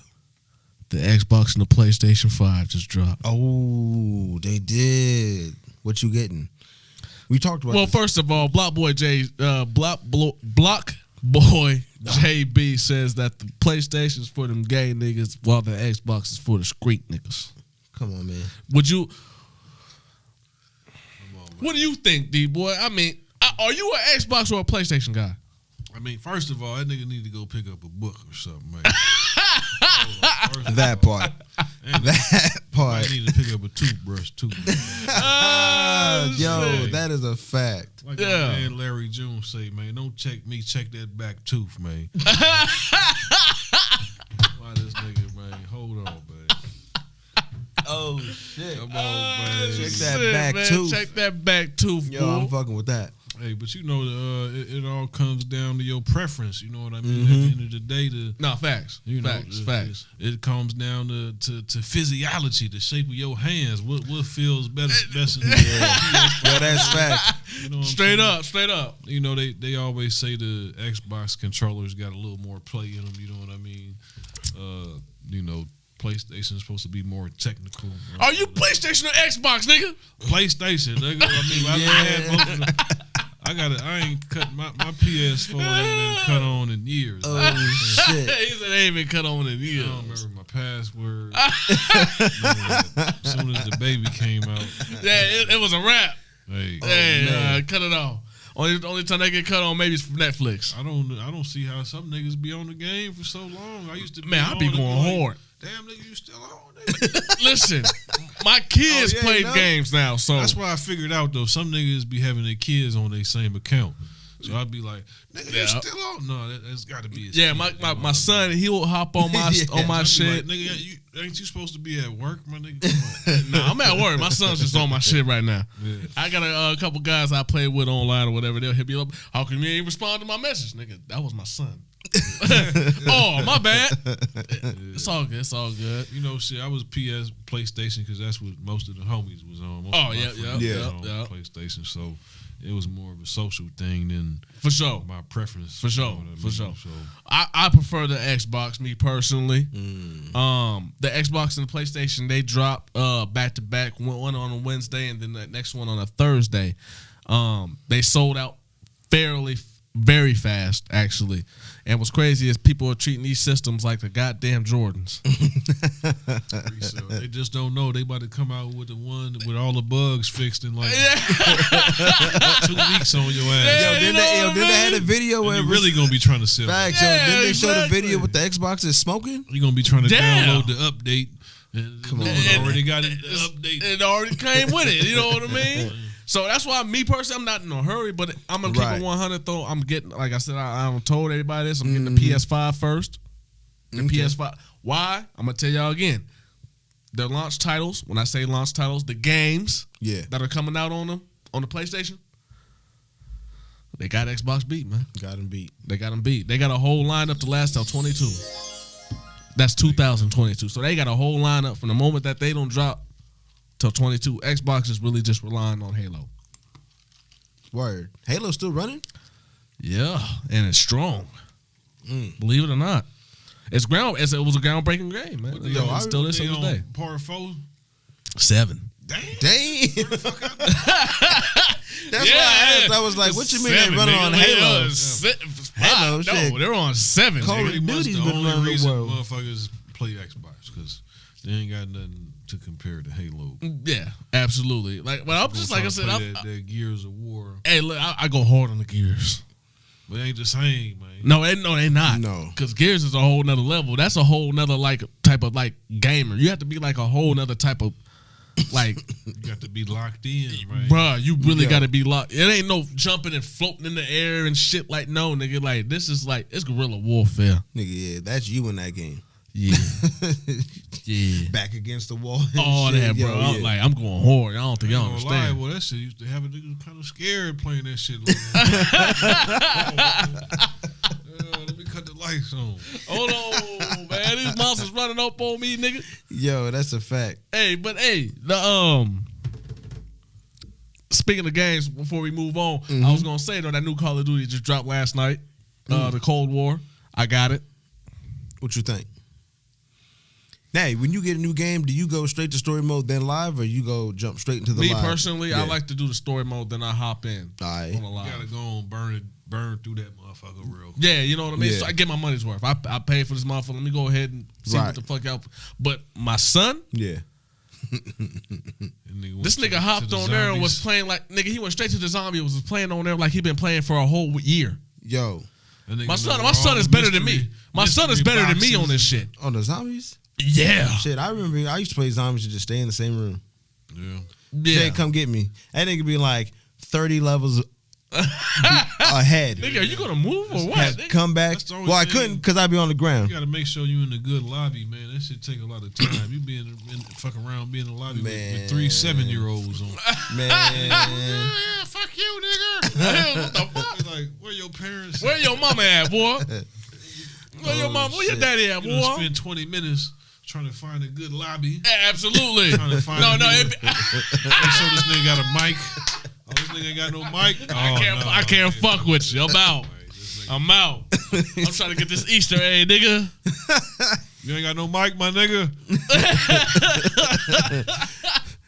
Would you Straight like up, to man. exit the lobby? Yes. Yeah. Yes, I would. Immediately. Micless ass niggas. Anyway, man, that's too moving funny. on. Speaking of Game life. Speaking of mics and sitting and talking in them, man. Rock Nation, man. Hey. They just brought in Christina Aguilera. They got Christina Aguilera, yeah, the white girl that got the pipes. Woo. She signed with Rock Nation, man. Jay-Z done made another power move. Wow. I call that that's a power. That's the only reason why I even speak. That's a power move, bro. What has she even been doing?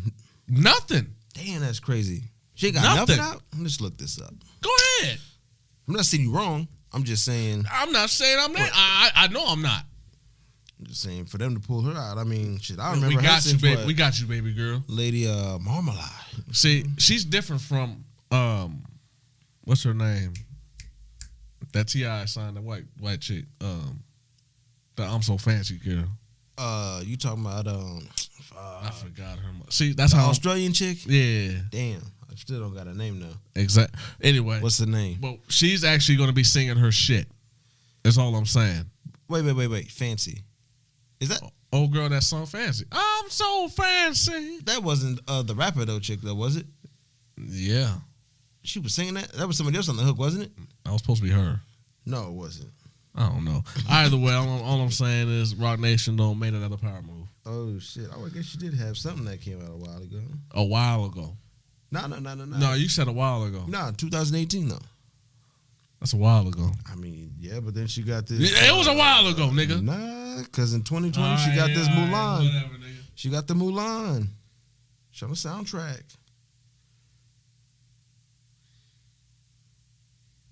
Okay, so anyway, fuck all that.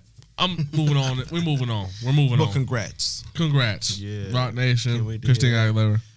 Good job. Maybe bring Just Blake But back. I wanna talk about some shit that I predicted something. Hey, What is that? Go ahead. listen, didn't I tell you that a certain individual is gonna go to jail? You going to jail? You about to lose your job. You about to lose your job. Did I not tell you though? Oh shit. No, I'm actually about 2 weeks ago, right? Who was that? I think we did talk about that. Trump. Yeah. Did I not tell you that this nigga about to go to jail? I mean, Did I not say that? You said something. No, I didn't say something. I said that.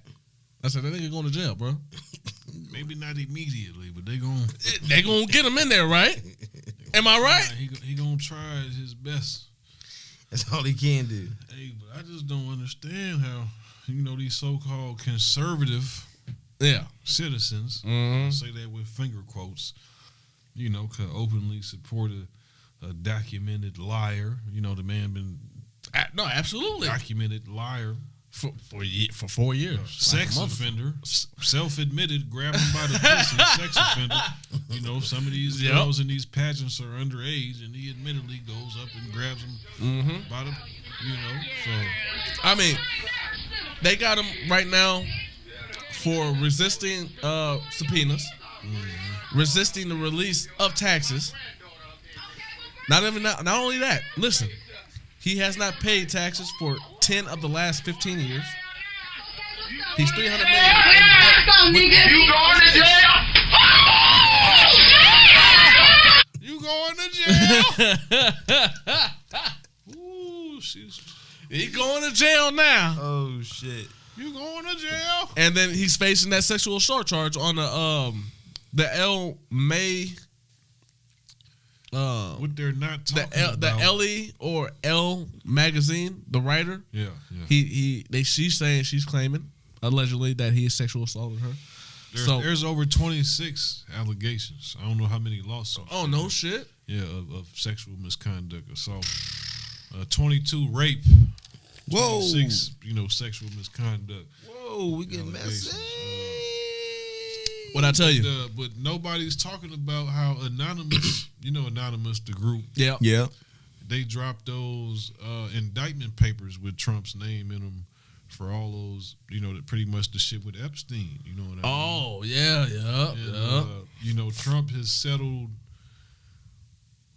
some sick shit, man. I'll just say that. Just, you can look it up for yourself. I'm not trying to get into it. Right. I'll just say that one of the plaintiffs is like a 12 or 13-year-old boy. You know what I mean? And then he settled out on some sexual assault shit. You know what I mean? Whoa. Anonymous leaked. Wow. Did a big document leak. Wait, earlier this year. he was 12 at the time, or this is a 12, 13-year-old boy now? No, he was at the time. Oh, okay.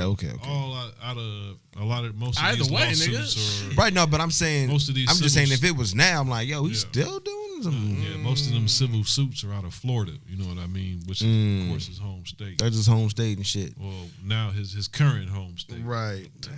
This way he registered to vote, what I heard. But you know what I mean? Anonymous, they don't come out with no bullshit. No. Right. They be dropping They drop facts. You know what I mean?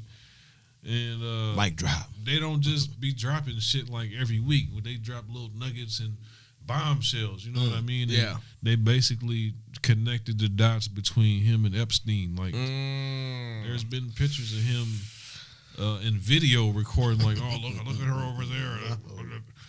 Look at her. You know what I mean? You know the type of shit he says. Yeah, Exactly. I'm gonna grab her by the pussy. Random fuckery. You know That's what he said. Fucking motherfucker. He's going to jail. You can grab by the pussy. All them women for Trump. Yeah, look. I've called it. I don't know. I'm sure if you listen, but a couple weeks ago, I before the elections had ended, I had told, I was like, yo, if this nigga don't get reelected, he's going to jail, bro. He's about to fight like now. Oh, he fighting like he gonna fight like a motherfucker with money he don't have. With money that listen, we know he owes over $400 million in debt. It's 300.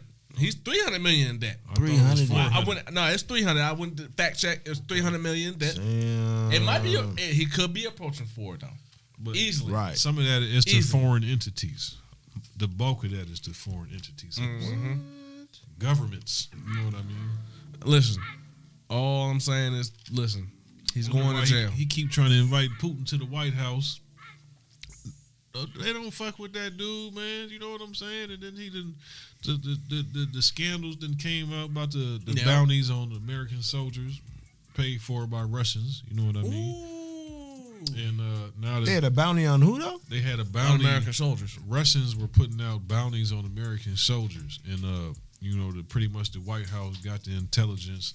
They didn't know all the details, but pretty much Trump lied and said, "Oh, yeah, I never knew nothing about that." But he was, What? the dude that was responsible for briefing him, who was eventually fired, came out and said, "Yeah, I told him about that shit."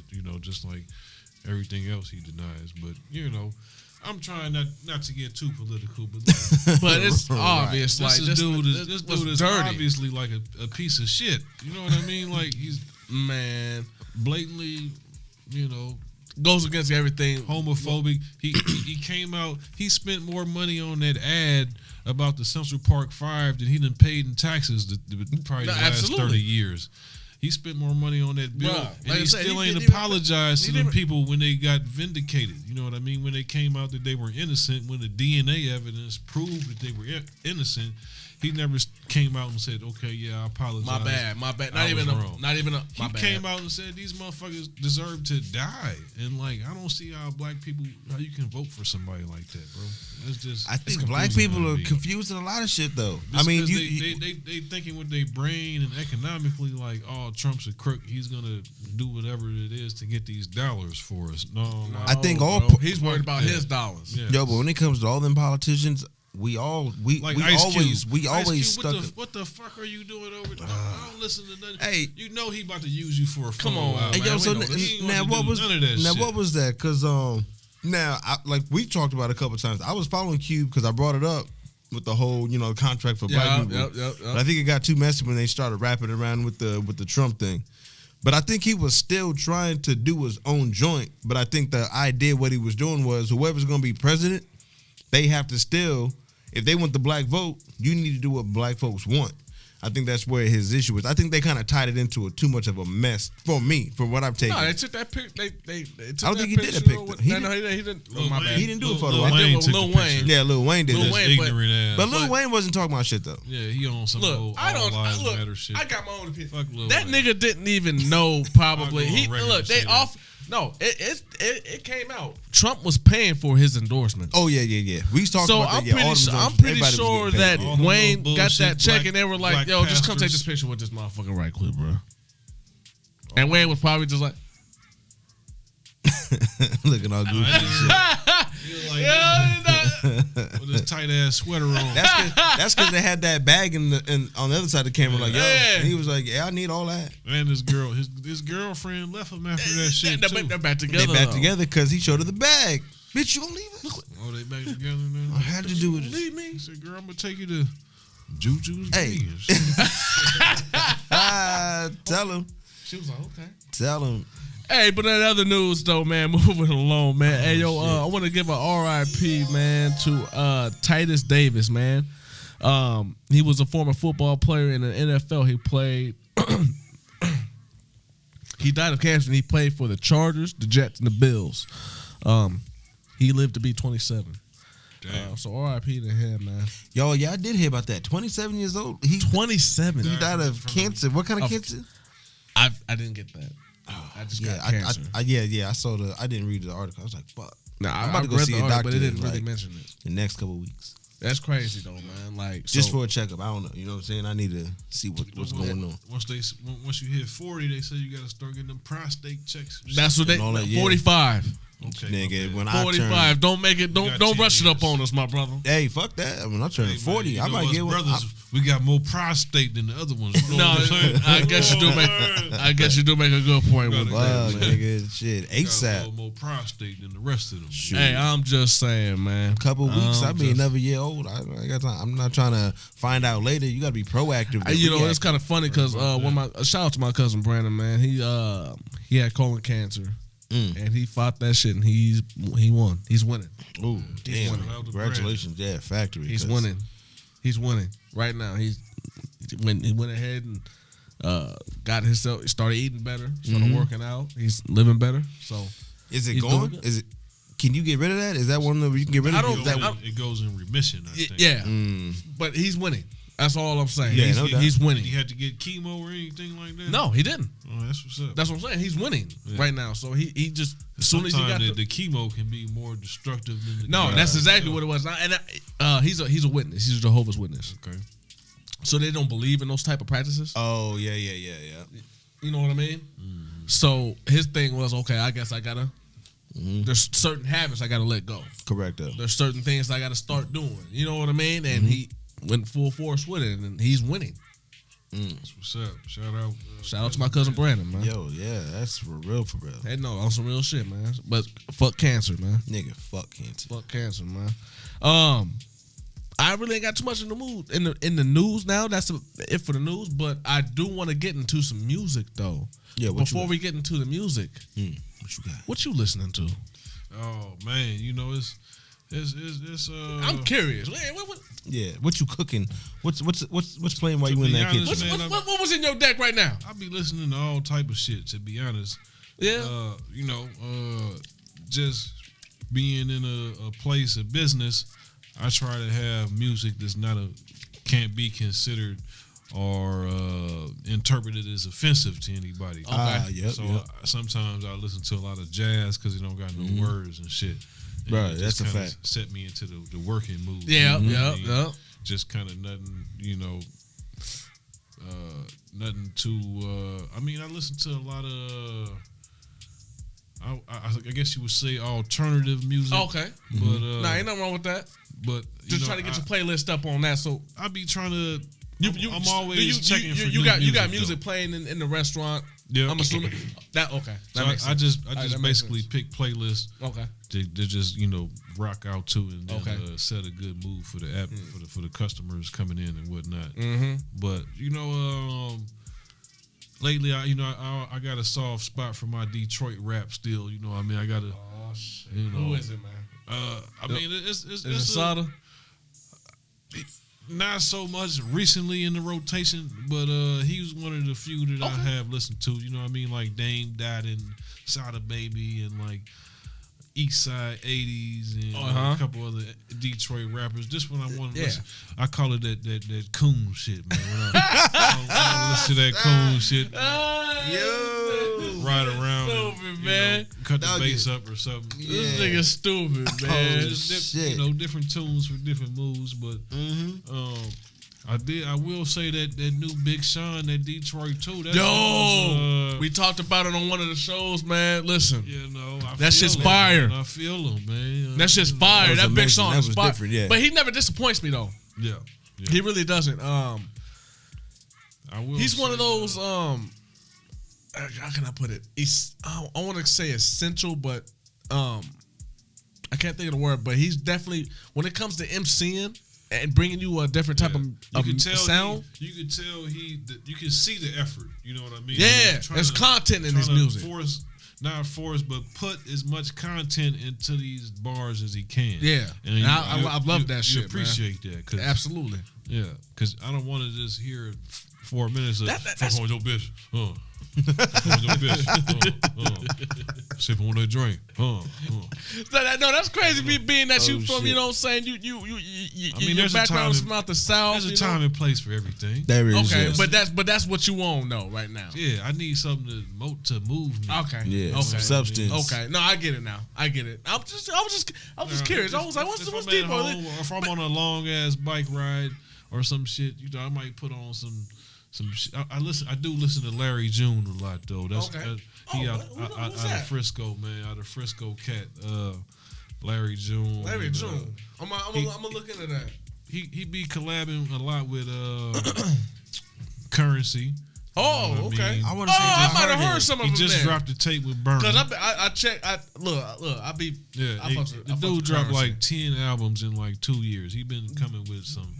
You talking about Currency, right? No, Larry June. Oh, okay. No, okay. I've been listening to Currency. Like Uncle Snoop fucking with him. Well, if you listen to the new Currency tapes, then he got some Larry June. That's what I'm saying. I think I might have. have. Okay, I think I know who you're talking about. I just haven't. I think I brought him up once. I think my nephew put me onto that nigga. I just haven't listened to any of his personal projects. Yes. His whole kind of theme is healthy, like his brand is midnight organic, and the slogans is healthy, organic, this, and the names of some of his tracks would be like organic fatherhood, which is some shit I relate to. And he'll rap about like going to Target and getting some shit to clean the kitchen, shit like you know what I mean, like just rapping healthy, but keep it player with it at the same time. Right. You know what I'm saying? He still rap about pimping and shit like that. Come on now, keep it chill a little bit. Whips, keep it chill a little bit. You know what I mean? Not only that, he be riding bikes and shit too, and that's what I be Motorbikes into. or bicycles? Bicycles, Okay. You ride bicycles? Yeah. Nigga, I can never find nobody riding no bicycles. Actually, no. Shout out to my nigga JB. Like we were getting out on. I'm 30. working on getting a bike. Okay. Yeah, all right, listen. I told you not to bring this shit up, nigga. He brought it up, but you asked him about it. You didn't have. But why'd you have to? Come on, man. I be riding like at least 20 miles. Oh, you know what I have to do on that. Hey, stop. What up? Yo. Hey, stop. We talking. You ain't even got a bike. It's not a conversation for you right now. Hey, that's the Turn problem. this nigga's mic on. Finds you one, man. got the Black Bike Club cracking off in Lincoln. No shit. And I got this actually the Tour de France winner. Yeah. Mm-hmm. The cycling company that did their team gear. Okay. They have a shop here in Lincoln, Nebraska, Champion System. They do custom cycling gears for cycling teams across the world. No shit. And they got it's a partner company. They do factor bikes. The more you know. This fucking company that used to specialize in like making F1 vehicles, carbon fiber material. Right. Came and started making these bikes, and they got a headquarters here in Lincoln. They sell as bikes? well. Yeah, they sell bikes. So Jay could buy a bike there and stop bullshitting? Yeah, these is like $7,000 bikes. So he could get one on Black Friday You special. can get one on Facebook Marketplace for the Lowski Woski. Yep. You know what I'm saying? Here's the thing. That's why I got mine. No. I got mine on Craigslist. You see, it's hard to find a bike my size because the smaller sizes, they always in rotation, especially now this time of season. But see, I'm the type of nigga like I'm still kind of stuck in the early 2000s, late 90s. I want like a mongoose or some shit. Nigga, fuck. You want something that's not gonna break down on you. Yeah, nigga. fact.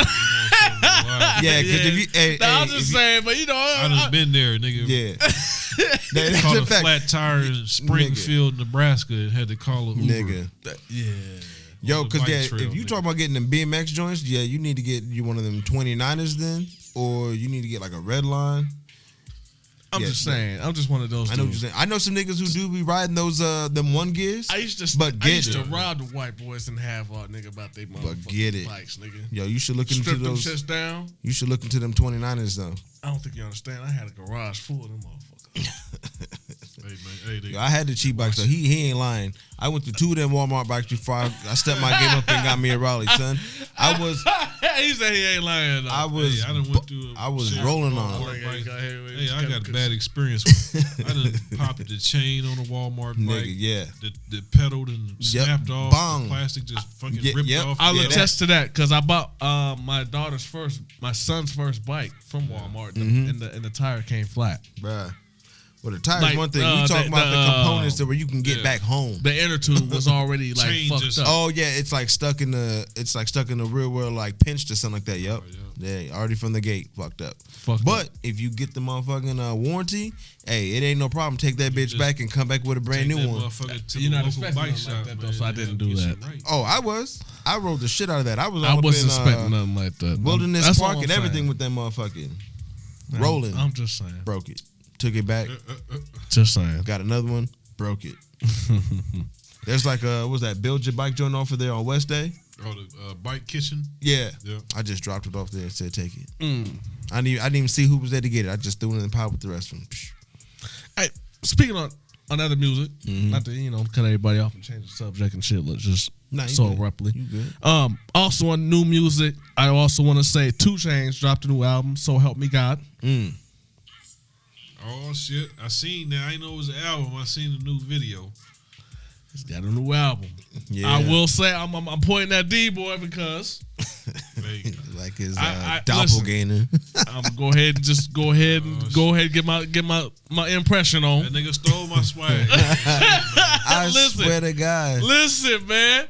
I was chilling riding with D-Boy one day, and I was like, "Who's this?" It's that new 2 Chainz. You know, you them T-Boy, right? You know, man, that's that Trapper Belly part 2, my brother. You know, go ahead and get on with it. You know, that's that new heat right here, and it was fire. Yes, it was fire. I'm not sure if you remember that moment. Remember that Trapper Belly 2? Yes, sir. But nigga, that shit was fire, and I was like, God damn, this nigga D-Boy wasn't lying. That shit's fire. Put a lot of people on to that tape. Yeah, absolutely, and I'm not gonna lie. And I rolled with 2 Chainz since then. I was like, yo, this nigga actually spitting. That nigga. But he came up with the album, So Help Me God. I actually listened to the whole album, The whole album of this new 2 Chainz? Yeah, I did. No, I listened to the whole album. I went through it twice. I be doing shit like that at work. You know what I'm saying? See, that's how I was able to do it. I was at work, of course. I went through it twice. Goddamn it, you ain't got no time to be flipping tracks and shit. You work yeah. Working, No doubt. just let it ride. I pressed play and just to see what was going on with it. And it's not a bad album, but I will say this.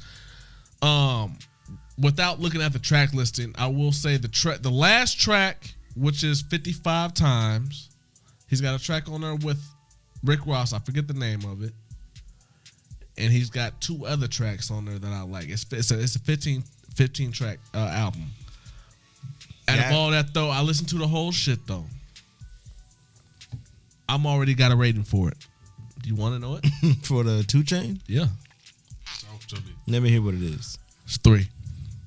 A 3. Barely. I really want to do 2.95. That's about what I expect from a 2022 Chainz. You know what I mean? Right, yeah. He's so commercial. We got TV shows. Right, Yeah. I mean, he just hard doing for him music to be motivated. Yeah, that's a fact. I understand that. I'm not talking down just on another it. tax write-off for him at this point. Shit. Is it better than the last one he had? Because that rapper go to the league. Go to the league. That shit was fire. I actually like the rapper go to the leagues better. Yeah, that shit was. I liked that one better. That was just I like that one because that was just a surprise to even hit at. Yeah, I thought that one was. I listened. The last one I listened to all the way through was the one with the pink trap house. Girls Like Trap Music. Girls Like Trap Music. Yep. And that was a fire album. Yeah, that was different. That was fire. That was different. That was fire. It was different. It was refreshing, I'll say. Yeah. I heard you. Yep. That's a good ass word. Yeah. That's a good ass word. Like this 2 Chainz. No, that's what it was though. No, for real. It was really refreshing. No, that's facts.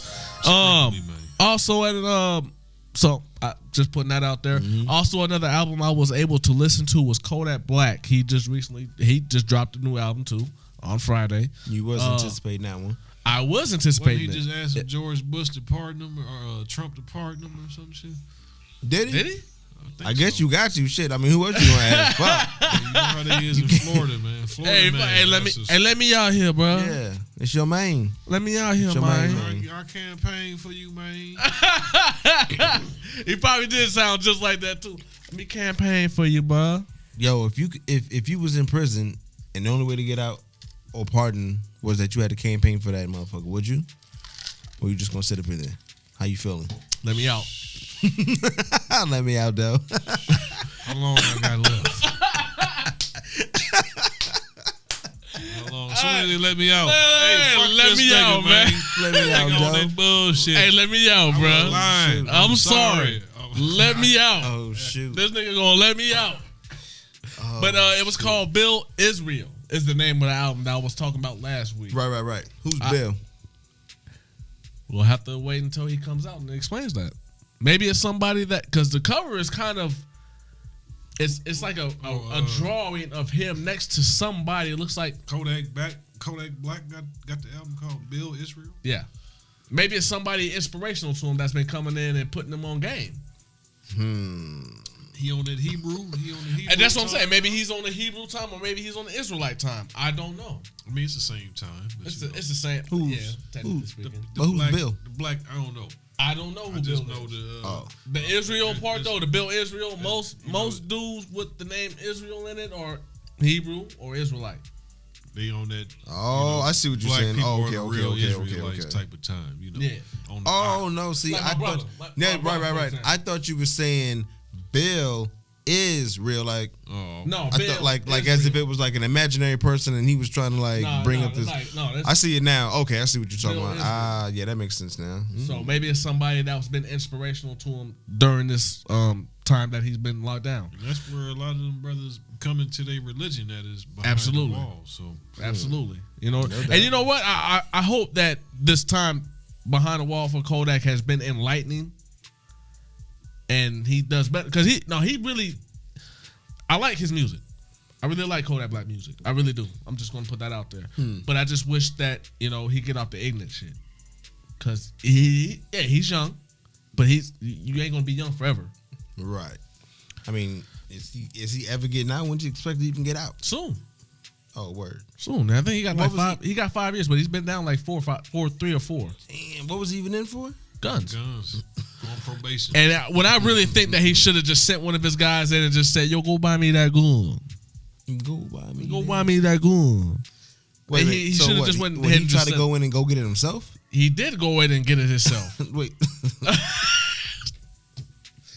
Well, how did he get it? And then he came out with it? Or how in certain states, all you need is an ID to purchase a gun. Yeah, and he did that. But don't they still got to do the background? Certain states where like you could be a felon in a different state. You go into the gun range, all you got to do is show them your ID. You in there shooting guns and some more shit. And all types. And then in certain states, but I mean, to purchase though, don't they still got to run your shit? There's loopholes. Like at the gun shows, they don't have to do all that shit. That's why these gun shows at the big expos and the state with the most relaxed gun laws is Utah, and right behind them is Arizona.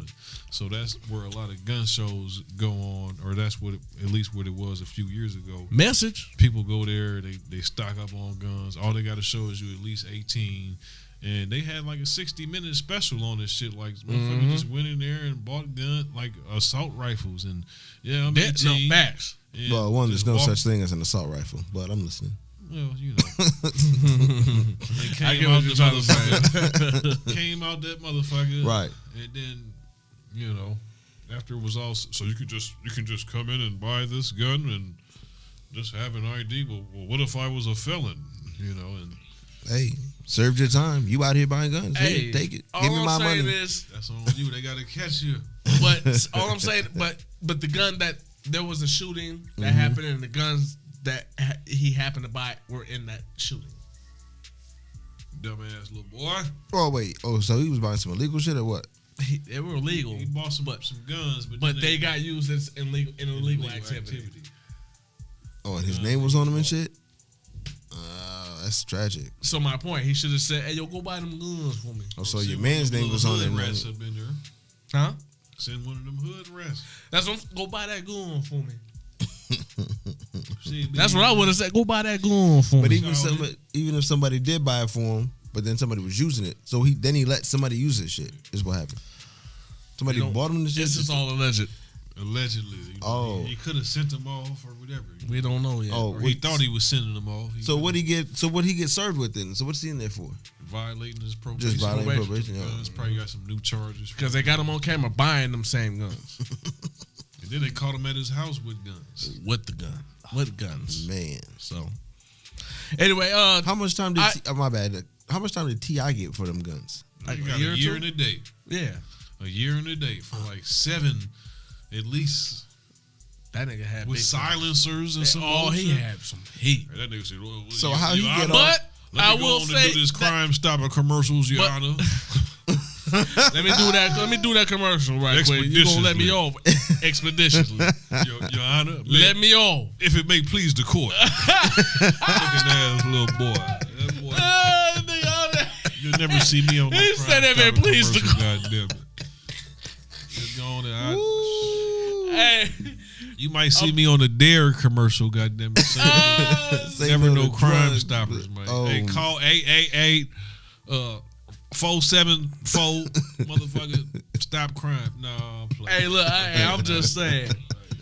But he dropped an album too, man. Bill Israel. I listened to the whole thing. But it is all right. I give it a 2.5. Yo, now he had one of those Max B type albums where he just. No, rapping over the phone. It sounded good. Probably some pre-recorded shit in the vault. Yeah, that's what I'm saying. I think it was a whole lot of pre-recorded shit in the vault, but I still he ain't on Gucci level where he just got. No. Hey, shout out Gucci though, man. I will say, man, that's one of the influence that helped me. Listen, go vegan, man. Listen, word. I've been trying to tell this nigga. You didn't tell me go vegan. I didn't. No, I've been trying to tell him about Gucci for years. Not about him going vegan. But I'm just now. I thought we was talking about vegan. He's just now bobbing his head to pause. He's just now bobbing his head to the music like, all right. It's all right. All right, this nigga going. He's all right. Yeah, this nigga he just so watered down. That's what I'm saying. You kind of want to water down. There's only so many mixtapes you can put out, my nigga. Goddamn. It's facts. You go to search his shit on the. Man, he got too many. You know what I'm saying? But they're all. But majority of them are nice. The older ones, yeah. The older some of the newer ones too, man. I like some of that new Gucci because he on some different shit. That 10, 17, that some of that shit you could just tell he was just too high and absolutely. You on, how many blunts and cups of lean you didn't drink, and he was very unhealthy. And going on these Twitter rants talking about you got hacked. But hey, I don't see nobody saying that no more. Because it's like, nigga, we know. Come on, why you lying? Yeah. Facts. Yeah, but Nicki Minaj, we know, got that translate on. Nigga, she was over there sucking dick to the top. She did. No, we talking Nicki? Minaj. That's how she got the name, right? I mean, why you give yourself a name? I'm not saying that. I didn't say that. You did. No, I was just saying she was, though. She sucked away dick. Anyway, other than that, we got new albums, man. I just found out about it a couple hours ago.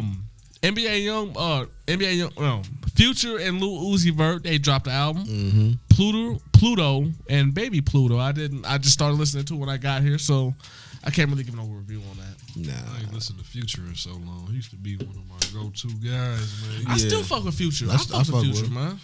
I fuck with him. I guess I used to work out a lot more, be in the gym, so then I cut on some Future. His music is good for that. Since the gyms then closed, I could be. I'm still on the gym. They probably about to close. They probably about to. They're about to close. Shit, Planet Fitness. Shout out to Planet Fitness. We about to talk. We need to talk about that right quick. They got me a little at home gym now though. I be doing shit. I'm about to be in the crib because absolutely.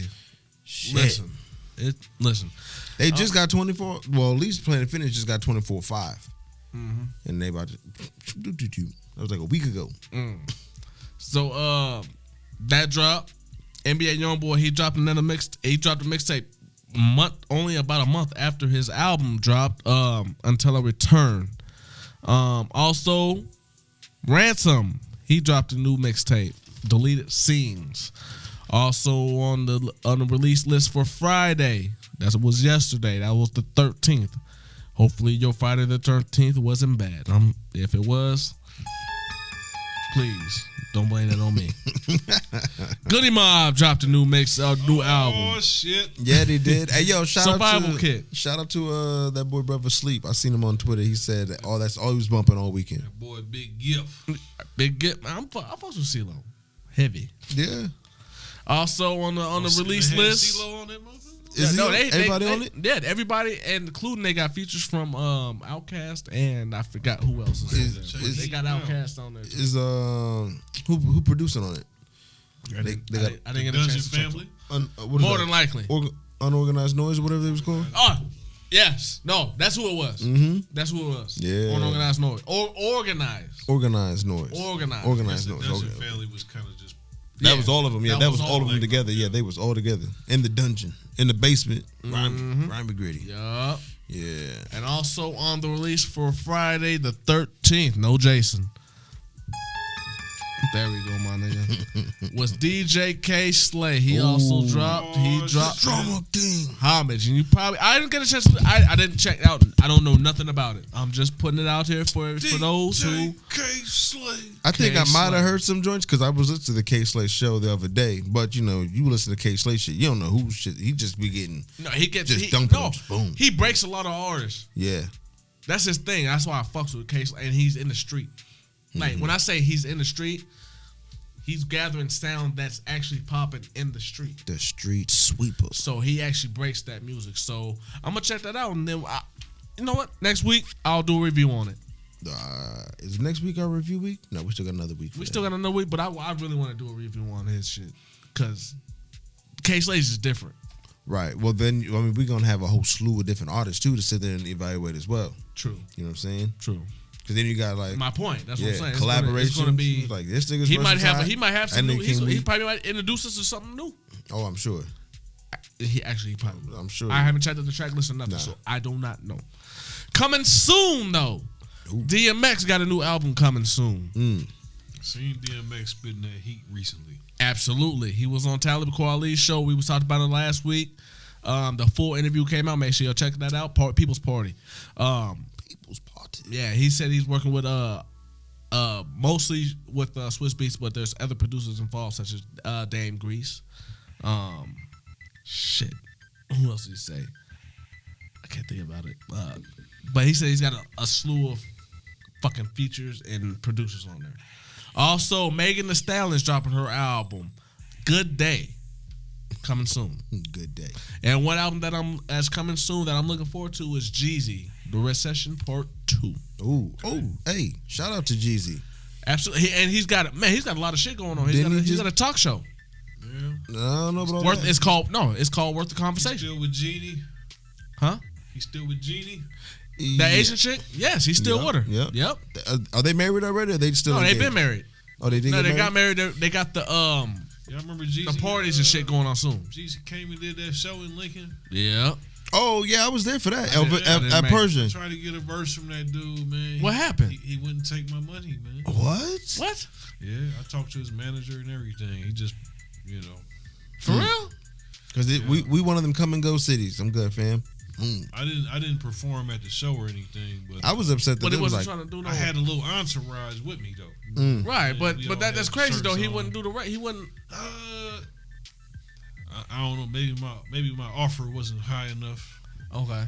but Either way, I mean, I still got his manager Carbon 15 info. Sent him the track and shit.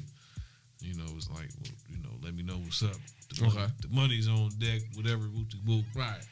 And it was like, yeah, we could do it on the tour bus. We got the studio on the tour bus. And just never heard nothing back. So I can't even lie. Ever since that point, I was like, fuck Jeezy.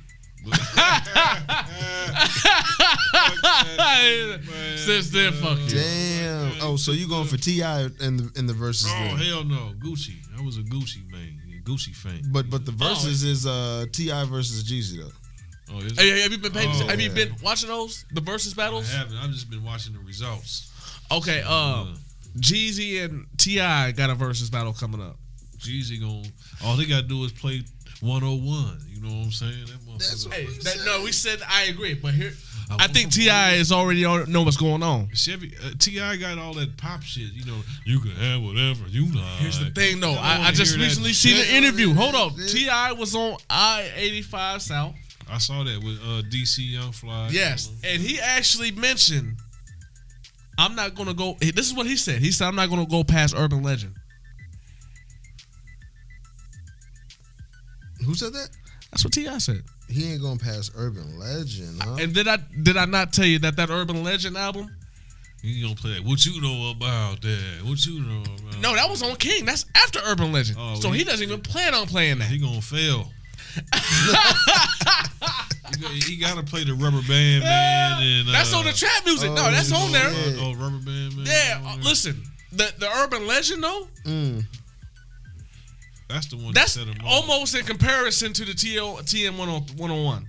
It really is, in my opinion. In my opinion, as a DJ, I may be a little biased, being a Jeezy fan. Right. I'm a T.I. huge Jeezy fan. Yeah. But in comparison to those two albums, T.I.'s Urban Legend is almost equal, in my opinion, to Jeezy's TM1. Granted, the Urban Legend is T.I.'s third album. Everybody had the motherfucker. Everybody. If you went to a house party that year or something. Come on, man. There was let me see you get loose. Get loose. I went from old school Chevys. Oh man, it didn't even Jeezy. I mean, real talk. Hey, man, that whole album was a front to back. That's gonna be a good one. I can't wait for it. I don't want to pick sides, but I'm going with Jeezy. He made the ad lib popular. Yeah. That's right. Yeah. Yeah, I'm trying to find out what this nigga's deal. He just became like some kind of executive though over at Def Jam now. Yes, he did. He's Hold on, let me go to the restroom and I'll be right. I know exactly what it is. Yeah, he became He's some. I can't find what it is. All right. I will say, man, like the one thing that kind of always held Jeezy back, he was never able to elevate other artists underneath him the way he should, like a Gucci. Like, look how many successful artists came from under Gucci, like a Young Thug, artists, Waka, producers, Juice all Man. types of shit. Yeah, you're right. Yeah. I thought about that. Had their own, and people under Jeezy end up getting shelved, like Freddie Gibbs. Yo, you know what I mean? Freddie's still floating though. He is. I fuck with Freddie. Yeah, and did his own that thing. Nigga Freddie said they was sucking That's dick. why I mentioned him, because I fuck with him. You know I fuck with Freddie heavy because he was out here when Jeezy was out here. That's when I was like, oh shit, that nigga. He had that joint. Rob me, nigga. Rob me, nigga. And I was like, this is my nigga, and I fucked with Freddie ever since then. But I thought about that. We talked about the verses because he had the CTE, but T.I. had that what is that, PSC? Yep, the Pimp Squad click. Yep. So I mean, but if he ain't going past whatever album he said he was going past, I was like, well, maybe they'll be throwing verses off or tracks off if they collab efforts and never shit. been able to do it to the level that Gucci has either. Like, nah. You know what I mean? Dro was on his way a little bit, but I mean, he fell off. I mean, after that shoulder lean, it was just Gucci like didn't like produce stars though, like yes, Young Thug and that is a fact. Yeah, Waka and Juice Man had this little Nicki. You can even claim that Nicki came. Nicki, well, not under him directly, but from Mosaic Entertainment. You know, she. Oh no shit. Yeah. I think what it is with Gucci though. I mean, like I said, I respect Gucci, but his music, I just can't fuck with it. Like, I mean, for him doing what he was doing, I mean, you was doing that, but when you rap, you offbeat, my nigga. Like, I'm sorry to tell you, like, it's not for me. Consultant. What? Consultant. Yeah, consultant, yes. Some of that shit, but it was too high. That Jeezy was also he was an A&R at Atlantic Records. Oh, okay, yep.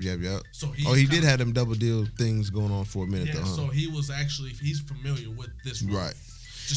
It just hit me. All right, bet that. Yeah. But the thing about I think with Gucci was that he was letting his artists grow and leave. I think a lot of these niggas is like, no, they want to be like the master, you know what I'm saying? Like any other record label, like, I own you, you my property type of deal. But Gucci, like, yo, you good, you settled up. That's the dope thing about Gucci. That's what I'm saying. You know, like we talking about with Jeezy. I mean, he's even said that though, man. When he said, quote unquote, well, I'm not gonna say all that. But he's even said himself, like, when he hears an artist and like their music dope, he's like, yo, your shit's dope. Let me help you get on, because if I like your shit, I'm pretty sure 100,000 other motherfuckers is gonna like your shit. Right. And he's never been the one to. But at the same time, though, he's got all that money and he's doing fine himself. What in his mind, I'm seeing it from, as a street. What I gotta hate on you for? Exactly, that's what I'm saying. I think he's if I put the backing on you or whatever, he can sit there and put the stamp on him, say like, you good, go ahead, boom, do your thing. But I think these other cats is over there just hoarding and holding back their artists, where it's like, and that's been a rumor with Jeezy actually. But what about with T.I. and the Pimp Squad clique though? Because that's where we was at. CTE, Pimp Squad clique. I mean, T.I. tried to. He had Iggy Azalea. That's the bitch's name. Iggy Azalea. But he kind of had Travis Scott, but he didn't know what to do. You know what I mean? He didn't. Who had Travis Scott? He was kind of signed to T.I. Yeah, he was supposed to be on the not Grand Hustle, but what's the? That's why that upper echelon had one of the mixes had T.I. on. Yep. And he just wasn't. Yeah, he had kind of already fizzled out. You're in the reality shows, and you done lost your street credibility, kind of in a sense. It's going back as far as them guns, because a lot of people still, so think that. Right. Yeah, like I said, a year and a day. What are we doing? I don't know. I'm not. Because there still hasn't been any paper. In most cases, some type of paperwork would have showed up. We by do now. know he was on that Crime Stoppers commercial, but he was on. He was on there. He spoke on there. He said, "Shit, I'll do it again." What you feel about that? Hey, man, go ahead, be on it again. Hey, whatever. It could never be me. I'll say. I'm good. I'm good. I'm good, man. A Dare commercial. Yeah, don't smoke crack. Yeah, I can do one of those. Definitely, heroin. no crack problem. Is whack. Yeah. No problem, man. Molly is bad. Yeah, it's probably got meth. Stay off the lean. Yeah. It is what it is. Yeah, man. it is. Yeah. So anyway, man, hey, DJ J Phil, hey, Major, we on the radio show with our special guest here today, D-Boy, aka King Creole, aka Business Owner and Black Entrepreneur, Derek, how do I pronounce it? Gaspard Jr. So my man, AKA as y'all JuJu. can see, he goes by JuJu. Now that I know, so can I call you JuJu? Hey, whatever you want, man. Man, fuck it. Whatever makes you feel comfortable. I'm still call you D-Boy, man, because that's how right. I'll be the same man regardless. You know what I mean? But make sure y'all check us out, though, man. Once again, man, we on Instagram. We on the radio show. Follow and like us on Facebook as well. Twitter. Bang. If you miss any episodes you want to catch up with us, man, check us out on Spotify, Apple Podcasts, SoundCloud. We're going to be uploading videos soon. Very soon. We're just figuring out the YouTube algorithm and shit. YouTube is different. YouTube different. Like I said, we try and go live on the YouTube, but you got to have 1,000 subscribers. So please subscribe to that YouTube. Subscribe to us, man. We got it. Subscribe. Other than that, gonna have to wrap it up. We can do that. Before we wrap it up, though, man. What up, though? We need to ask D-Boy once again, man, some more information. Please inform the people before we go, man. What you got going on? JuJu's restaurant. Yes, sir. We got the all vegan Cajun and Creole restaurant on 11th and B, 1247 South 11th Street, right inside the south of downtown Art Hub. All vegan all the time. We got pre-order menu that drops every Sunday. Family meal menu for 5 to 8 p.m. or 11 to 2 pickup, as well as a walk-in menu. You know, if you're just hungry and happen to stumble on in during 11 to 2, we could get you covered. You know, we got some comfort food at the same time. Yes, sir. But we promote the healthy. We promote the healthy options. You know what I mean? And the whole food, options as well, just to try to, promote the health and wealth within the community, just because we've been lied to for so long. Man, he put us on a lot of game today. Yeah. Hey, man. Thank you. And I thought I knew I ain't know it all, but I mean. I don't know it all. I don't pretend to. But I know you know a lot though. I have stumbled across some information. I take my stones. I take my stones. I throw them in my pouch. Don't feel bad, my brother. Just feel mad because we've been lied to for so long. Like literally, you know what I mean? Yeah. He said, "Don't feel bad. Feel mad." Ooh, I'm angry. We've been lied to, my I'm about brother. to steal that. I'm dead ass. I'm about to steal. That might be the name of this episode. Hey, I leave y'all with this one thing, man. The most common analogy I use, What's up? Is our bodies. We gotta treat them like the Ferrari or No, absolutely. I've heard this analogy. the Lamborghini. You're gonna do them. You're gonna do them right. You only get one. When you get to the pump, you're gonna put that 93 octane, high octane, premium fuel in there. You're not gonna settle for the 87, and you whipping this Lambo. Yeah, you know what I mean. Damn. A lot of the times in not only black culture, but urban culture, poorer culture, you know what I mean? It's not just exclusive to black people. We put an emphasis on making sure we look nice and then we'll go skimp at the grocery store and get the $2 cereal instead of the $4 cereal. No, I'm that type of dude. We'll get I will get the get the $120 shoes instead of the $60 shoes. I'll get the cheaper shit. Yeah, I'm a cheap nigga. But the same thing in the grocery store, though. But not in the grocery store. No, I'm talking about clothes and shit. Except for my Jordans, of course. But I'm done with Jordans. Yeah, we just gotta treat our bodies like the high performance. They're lies. High performance vehicle it is, man. Yeah, damn, he ain't lying. He said the Lamborghini, nigga. I got a Mercury and I put premium in it.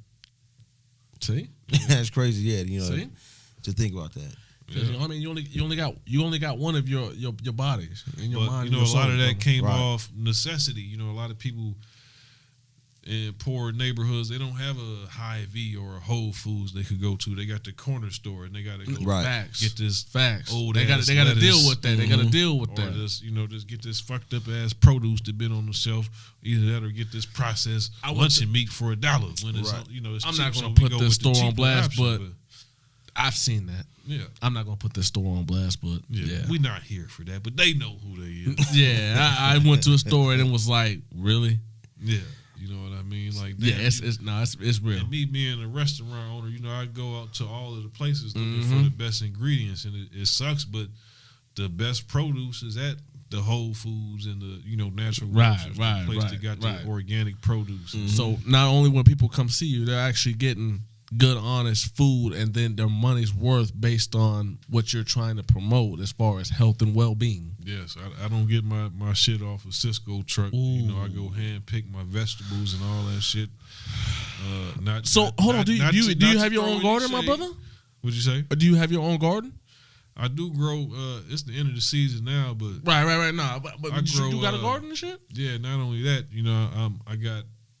Different people. I'm trying to start my own garden. Man, that's the way. You just got to find something that you're gonna eat a lot. I'm a cucumber, tomatoes.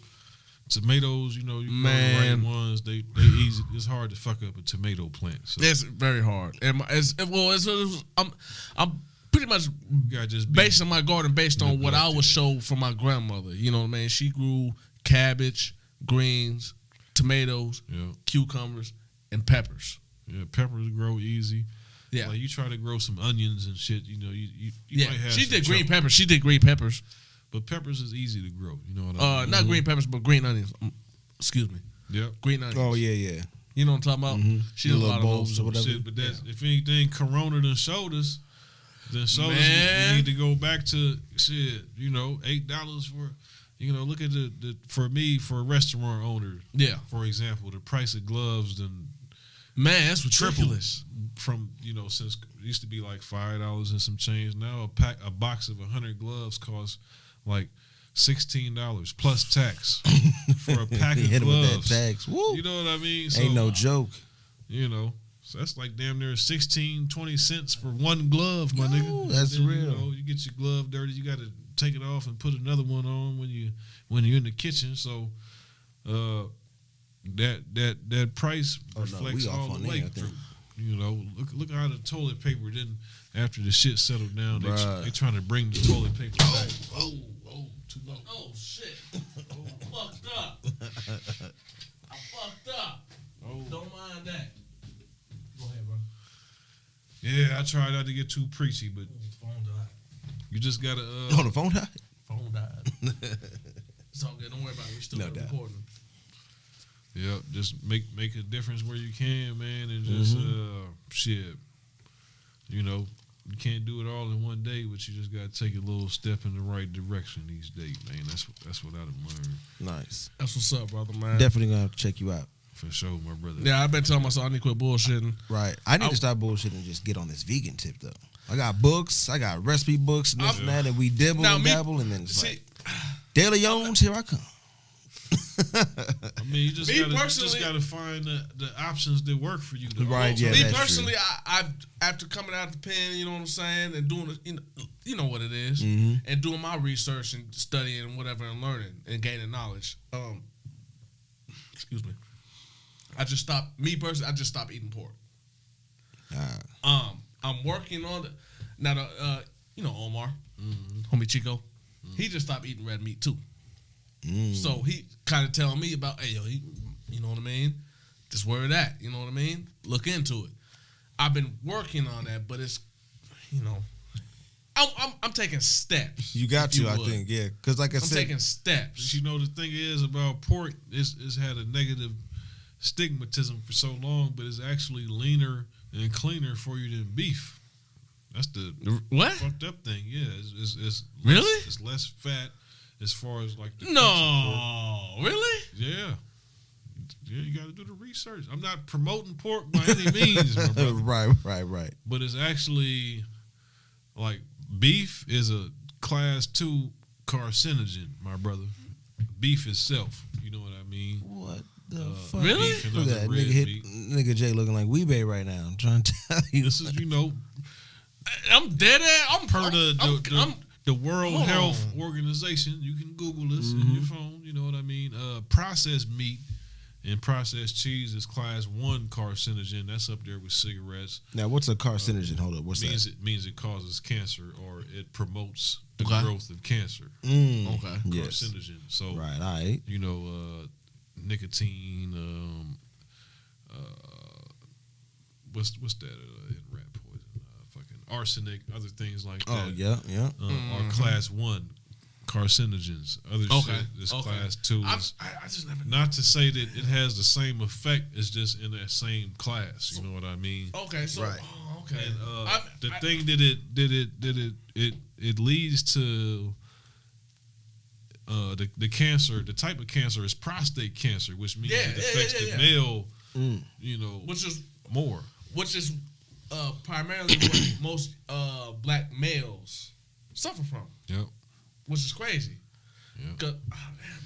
And let me leave y'all with one last stat for the night, man. One last one? You know what the sprinkle me, man.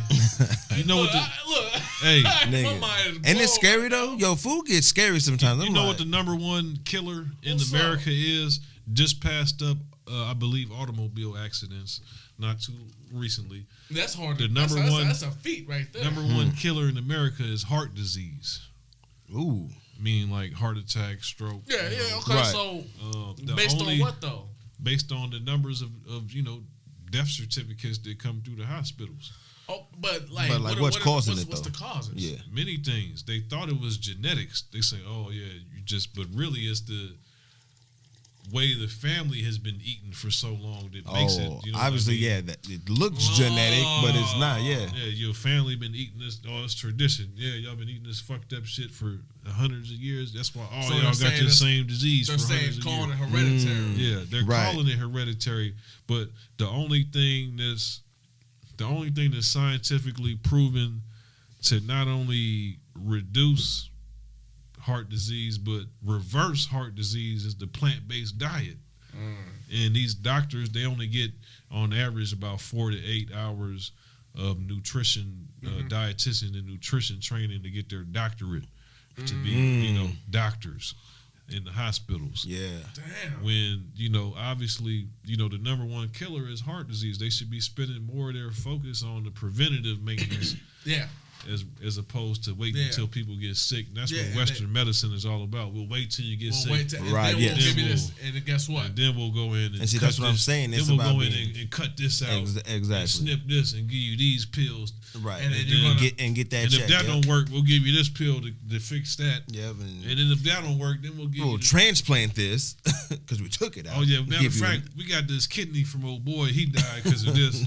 Right. We're gonna slide this in. He said we got this kidney from old boy. Yo, that's a fact though. Yeah. Facts. Instead of being like you could just prevent it all.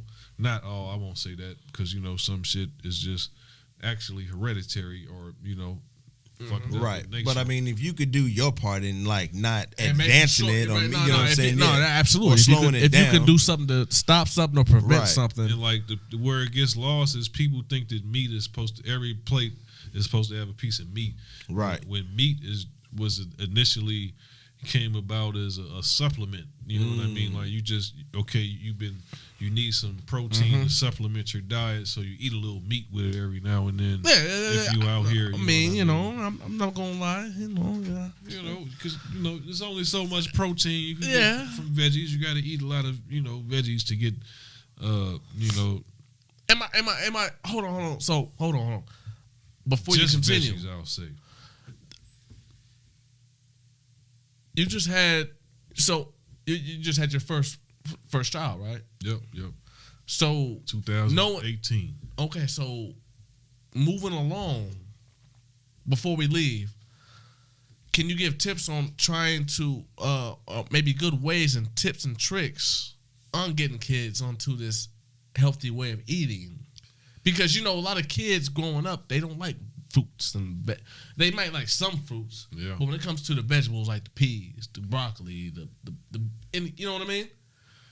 What things are you doing to maybe implement to kind of get your seed to you know what I mean? To kind of help promote it, the best thing you could do is like lead by example. So instead of making them a plate and then just sitting them down to eat by himself, what I try to do, it don't always work out like this because I'm an adult and I be having shit to do. Right. But if I could sit down with him and he see me eating vegetables with him and he's eating the same thing, he knows it's, this is, it's okay. This is probably the right thing to do. Okay. I mean, this is, I could get that. So them family sit downs. Yeah. Really make the difference. That promote. It starts building a habit. You know what I mean? Mm-hmm. If you just sitting them off and make the kids plate and say, okay, eat your vegetables, then you're giving them a choice. You know what I mean? So to speak. Facts. But it's like a monkey see, monkey do kind of deal. If you sit down and you engage them and join them, and you know what I mean, it motivates them to, you know what I mean, at least try it. Okay. And, humans want to be accepted. They want to feel like it's just human nature. So then he'll, want to join in. They do say something about, sitting like, down, eating food as a family or a whole, you know what I'm saying? Not to say, it's got to be like, oh, we love each other, but like, it's just something about it mentally. Yeah, I got all the science to it, but like. Right. Yeah. That's what I was saying. Like, damn, that's crazy that, I mean, and then it's not too much, but then that little bit even means if you don't that eat your whole a plate, lot. You know what I mean? Yes. Sit down and eat a little bit. Because I'm sure as y'all do, you know what I mean? Like a Thanksgiving, just throwing it out as an example. You know what I mean? You're with your whole family and everybody sits down at that table. We say our grace. Everybody grabs their plate and we all eat together. Who would have knew that something such as simple as that being practiced every day, even at your home, would promote such a, you know what I mean? Even to the children. So to those who are listening, that's one way to maybe help. If your child doesn't like that broccoli or those green beans or those peas or the carrots, hey, why don't you try sitting down and eating something with them? That should be a good New Year's resolution for a lot of folks. Show them the way, because for a while, until your kids get old enough, their parents are the coolest human beings to them. No, absolutely. Absolutely. That should be a New Year's resolution, though. More family meals or whatever. You know what I'm saying? Being at the table. Hey, I think I want to practice that on some real shit. I think I'm going to practice that. And then just drop a little knowledge on them when you can. Right there. Yep. Hey, I try to drop knowledge. Break out them black eyed peas. Hey, did you know these originated from West Africa. Yeah. My son, he just his mom thought it'd be a good idea to get that ancestry.com shit. Yeah, done on him. And you know what I mean? A lot of it came from West Africa, his DNA, and I was like, yeah, we know where that came from. He just kind of gave me that look. He looked at his mom, then he looked at me and was giving me that look like, you want to do this in front of mom right now? Yes. Like, yes, I do. You gonna get the motherfucker. What we supposed to talk about? You just gonna look at the stats and just say, all right, good. You know what I mean? So I was we gonna like, talk hey, some shit right mean? now. So I try to break him down on a little game on, you know, as far as, you know, family history goes, but that's a whole nother story though. But hey, check it out. Before we bounce down, I want to let the people know, D-Boy, I can't show you, my phone don't die or whatever, but D-Boy had came through with a jambalaya for us. Ooh, yeah, Listen, yeah. I'm gonna have to figure out how to split it. That's what I was about to say. I'll let you get like a couple. We ain't got no plate or nothing. I'll rinse that out and you can just get the little nibbles in, and then the rest I'm taking. You can have it. I'm gonna go pull up at the spot. Who got the most kids, man? Oh, that's me. Oh, that's you. Nigga, why did you even ask that, nigga? That's me. Because I knew it was gonna be close. No, hell no. This nigga got me beat by a long mile, nigga. This nigga got a whole army. Oh, Yeah, that's because they all in the house, man. Yeah. This nigga got an army, bro. But no, shout out to my nigga A Major, man. He does. I his beat thing, him by man. one. What? It was close. One. Biologically. Yeah, One. But hey, man, at this Biologically. Shit. Oh, You know how it biologically? We're tied. point, once you tied No, we not. Biologically, we're tied. Okay. Biologically, I got one. You got one on the way, though. Okay, but So, on the two. way. Oh, Fucking the works. Two. He cooking, But sizzling. I will say he's been there to his stepchildren as if that they were his. hey. So long story short, I'm Or gonna take his. that whole ball home. Salute. So absolutely, man. I salute my man for that because a lot of niggas don't do that. Right. So you got 2 cups. You better get what you need, and then I'm gonna take the rest of that. You heard? Are you sure? Nah, you got that. I'm straight. Let me try some of that though. Hey, it's fire though, man. No, I'm dead ass. Yeah. Seriously. We gotta figure this out soon because We got it. I mean, to be honest, the JuJu's is right down 11th Street. We could just scroll on down there. We could get you a little container and Oh, see, look at that. Scoot-doo-doo-boom. There we go. Look at that, my man. literally right down 11th Street. man, listen. There's a lot of good things happen on 11th Street. Listen, no, nigga, that's called being Yeah, plugged that's in right. with the plug. Yeah. Where I'm from, that's called being plugged in with the plug. Oh man. I'm done. He said, I'm done. I'm done. D-Boy, man. My Hey, nigga. man, I appreciate y'all. Man, appreciate you. I'm glad you Thank came for coming to through, the show. bro. Thoroughly enjoyed myself, man. Man, Hey, yeah. look, listen. Whenever you have something going on, you want to inform the people. Like I said, you know, something new going on, and you want to inform the people in any way we can help. Please, the doors are open. For sure. Like I done told A multiple times. I'm pretty sure he's tired of hearing it, Never. but you better not. What? You better not. What? But no, as many times you came through and looked out for a young player, man.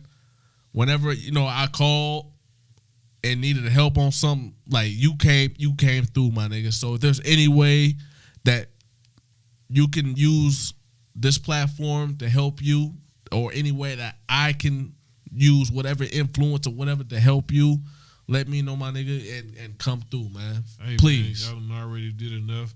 I'm at the point now where I'm just trying to help other people, man. So, you know, really, like I said, we've been lied to, man. So, black people, you know, it's time to do your research and, you know, find out for yourself what's out here, man. It's a whole world out there, and, you know, it's food from all over the world that people have been eating for centuries. This is not no new type of diet or no new fad. Like, black people have been vegan for centuries. You know, as far as the rosters with the ITAL diets and you know just going off what's readily available. He's dropping it's message. It's easier to harvest than to hunt. You know what I mean? You plant this seed, you know, in 90 days, some food's gonna come from it. You don't have to go out here and risk your life hunting some flesh. You know, there's sprinkle us, bro. no such thing as a hunter and gatherer these days. Listen. Everybody go to the grocery store. Yep. Everybody, well, I can't say everybody. You know, those in remote, off the grid locations got to do what they can to survive. You know what? It's funny that you said that. You ain't lying. There are cats like that. But you know, as Facts. far as making these decisions at the grocery store is you can't be selfish and think about the now. You got to think about. I think about my son's kids. Like, do I want to? You know, it's not only the health impact, but the environmental impact. I want there to be an earth left for my kids. I don't know about y'all, but I'm not selfish enough to just think about. I want my ancestors to. My descendants, to have an earth to live on. I'm sorry, I don't mean to cut you off. That's all right, man. I got one more. No, hold on. I just got one more question. No, before we leave up out of here, I got one more question. This is a serious question, though, man. No, I'm dead ass. This is a serious question. How has having a child now? You know what I'm saying? Because you just recently. How old did you say your son was? Turned 2. Just turned 2, man. How has that for you influenced of the changing and of how the I don't want to, how can I say this? The D-boy that I know, man, impacted you. You know what I mean, though? I will say this, man. I don't have any regrets in life because all the mistakes that I made me the man and built the character that I am today. Now, could I have done some things differently? Probably. That's for sure. You know what I mean? But I made those mistakes and they made me and built the character I am today.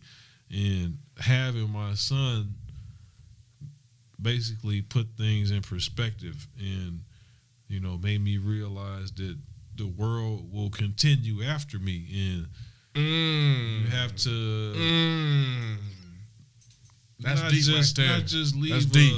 It's not all about leaving a legacy, but it's about setting those that you care for and that you love, setting them up for the best position to get right, to succeed, be good, to succeed, and not to, you know, fall victim to the society and the many pitfalls that's in the society that we have. So it's just doing everything I can to make sure that I kind of build this foundation for, you know, the people I care about, and that's what it's all about now. Like, I initially started this, you know, I changed the name of my LLC from So Screet Entertainment to Gaspard Family Enterprises, because that's what I'm all about. Is family, you know what I mean? And that's part of the transition, man. It's just right, you know, because that one hit it. That's it. That's deep. It's about that's family. Deep. Is, you know, the one that's deep. And acquaintances can change and come and go and change loyalties. Some without your, you know, knowing or knowledge or influence can have anything to do with that. But your family is going to be your family, and that's, you know, at the end of the day, that's what it is. Friends can become adopted family, and that's what it's all about. Exactly. With me, so yeah, that's what it boils down to, man. Man, not just having a legacy for them to say, oh, we got this family business, but no, something they can, you know, take pride in, and it's got some positive roots in it. And I will say that your struggle, your journey, from what I've done witnessed, because like I said, I've known you. I'm sure you can attest to this. I've known you for a long while, brother. Yes, indeed, my brother. And I am, like I said, I'm gonna say it. I said it before. I'm gonna say it again. I am proud of you. 10 years plus, so absolutely, and I am proud of you, brothers. Yeah, I am proud of you, my brother. I'm proud of you, man, and I'm that, man. Grateful that you were able to make time on short notice too. Shit, you good, bro? Here, you got the wipes. Oh, they over there. On short, don't worry about it. It's all good. Don't worry about it. On such short notice, you were able to come out here and come chill with us and come talk. And once again, I thank you, brother. I wish you the well and the very best, my brother. I really do, man. Because of all the homies that I know, you deserve it, man. Because like I said, you like really like you always had and still have that mind state of I'm gonna keep going.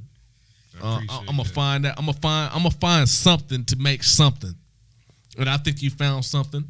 And to those who I really wanted to show off, but my man had brought us a whole big ass thing of jambalaya, and I'm sorry I couldn't show it because I wanted to show it at the end of the show. I wanted to brag like, ha ha. I wanted to bring some fancy bowls with the. No, because everybody else is going to expect that too. No, we're special. Fuck y'all. Damn. Okay, I don't mean got that. the whole slab, wholesale, man. Jambalaya in an unmarked container. About a pound. Oh, about a pound. No FDA regulations. Straight raw. Pounds. Uncut. Vegan. Pounds. The whole slab. Hey, yo, it's Slabs. It's DJ J Phil A Major. We on the radio show with our special guest today. Yes. D-Boy, a.k.a. King Creole, a.k.a. Black Business Owner of JuJu's Creole Vegan. Cajun and Creole Cuisine, goddammit. Cajun and Creole God damn it. Cuisine. Shout out A Major and J Phil, man. Yes. Thank you. We've been rocking That's a 10 whole years plus, man. Plus. Hey, man. Yo. Check us out next week, next episode, Hey, man. Lincoln High class of 2003 in this month. Woo. Ooh, I'm nigga, on don't- 4. Oh, my Man. bad. Oh, boy. I didn't make it in Lincoln High. They kicked me out. Hey. I was ready to quit, too. We was all in there. Hey, man. I think we stayed because of each other. Shit, really. Absolutely, like, my man. niggas, we in here. I'm proud to have gone to the blackest high school in Lincoln at the time. Yes. Absolutely. Yes, sir. Hell yeah. Mm-hmm. Hell yeah. I lasted a couple months, but anyway, thank you, D-Boy. Excuse me. For coming through, man. Appreciate Man, I love you y'all. too, man. Hey, for real, I love you, my brother, man. I wish you the best in whatever you do. But before we go, is there anything else that you might be like? Because, man, like I said, you got your hands everywhere. Oh, I did. I never did finish the big announcement, did I? No. I don't think you did. No. I'll finish it real quick. No, go ahead. No, take your time. Basically, what we want to do is provide, keep providing the economic support and bringing awareness to the under-resourced areas, whether that be Lincoln or Omaha. Mm-hmm. So what we decided to do is keep our location right now at 11th and B. South side. Move forward with a mobile option. So I'm working on getting a food trailer and a hybrid vehicle just so we could keep promoting the environmental consciousness. And So you're going to have like a food truck?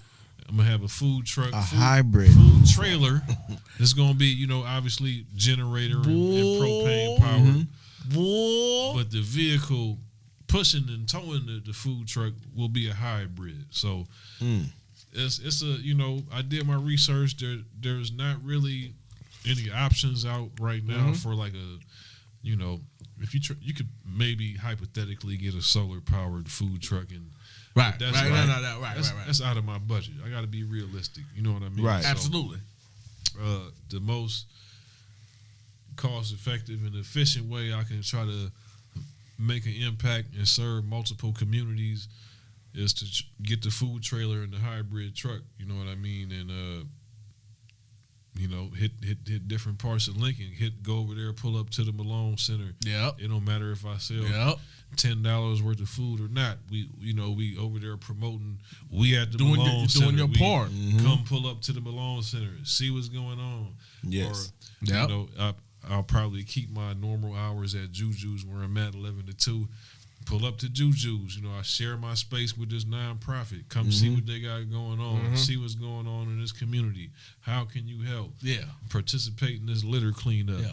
Participate in this renters awareness workshop we got going on. Participate in this free workshop. So y'all really free art out class. Damn, y'all really out in the community like that. They are. I can't take credit for their work. What I do Man, is that's dope as fuck. What I do is just help. That's dope as fuck. You hear what he said? Yeah. cross promote and bring awareness to them just because, you know, we're neighbors and they allowed me in their space to begin with. Right. While I did, you know, the space was not pretty when I moved in. I, you know, moved over probably half a ton of junk and cleaned up and moved, you know, animal feces and all types of shit. But you I had just to thing and you got it right. Full hazmat suit on. I'm, you know, bringing loads of shit to the dump and, you know, cleaning out this little kitchen so I can renovate it and shit. And now it's like we bringing, you know, people, like I said, people stop from all over the country and come see you. I get calls every week from a different state. You know what I mean? Oh, we saw you got nothing but 5-star reviews. Let me come in and, you know, and 5-star review, people. Hey, I'm not trying to jinx nothing, but you know, let it speak for itself. So, like I said, I don't see nothing but good things happening for you, brother. So we're gonna try to get this food truck going and hit North O, you know what I mean, and pull up, and just, you know, I know y'all like timeout chicken, but check this out. If you want to come, like I said, you're more than welcome to come back and promote that. We're here to support you in the best way that we can, brother. Because, like I said, you've always been a support. For me personally, I would like to say thank you.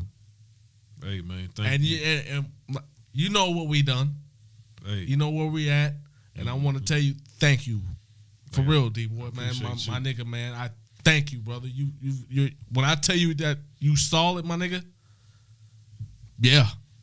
Appreciate that. My nigga right here is solid. That's why I really wanted you to be the first guest in this Grid Studios that we're at right now located. Shout out to Grid, 11th Street, doing big things. Big things, yeah. The strip. But the strip. That's why I really wanted you to be here because, like, for real, like, man, thank you. Like, for real. Like, you're a good nigga, man. And I don't even want to say good nigga like, oh, good nigga. But, like, right. My nigga. For sure. My nigga. You doing good, man. Appreciate that. Keep going, bro. Hey, DJ J Phil, A Major. Hey. With our special guest, Young D-Boy, a.k.a. King Creole, a.k.a. JuJu. Hey. Check out JuJu's Creole and Cuisine, vegan cuisine. You just fucking it up. I just all fucking 100%. it up, man. We'll put it in the description. Just check it out, man. I really want to show y'all the food, but don't worry about it. We'll take a picture. I'm going to take a picture and brag. We'll put it on the gram. I'm going to brag. Put it on the Facebook. No, I'm going to brag. Oh, we going to make a video? Yeah, I'm gonna brag. DJ J Phil A Major, man. We on the radio show. Make sure you guys are following us on Instagram, Facebook. Go ahead and check out the Twitter. Yeah. Make sure you guys are checking out the previous live podcast that you guys have not heard yet on Spotify, Apple Music, SoundCloud. That's it. Follow all soon on YouTube. So make sure you go ahead and click the like link when we put them up there so we can go ahead and give you guys these live streams with no problems. Like, subscribe. Big things popping. Big things are popping. We in here. DJ J Phil A Major. D-Boy. We're out of here. One. In your mama's throat.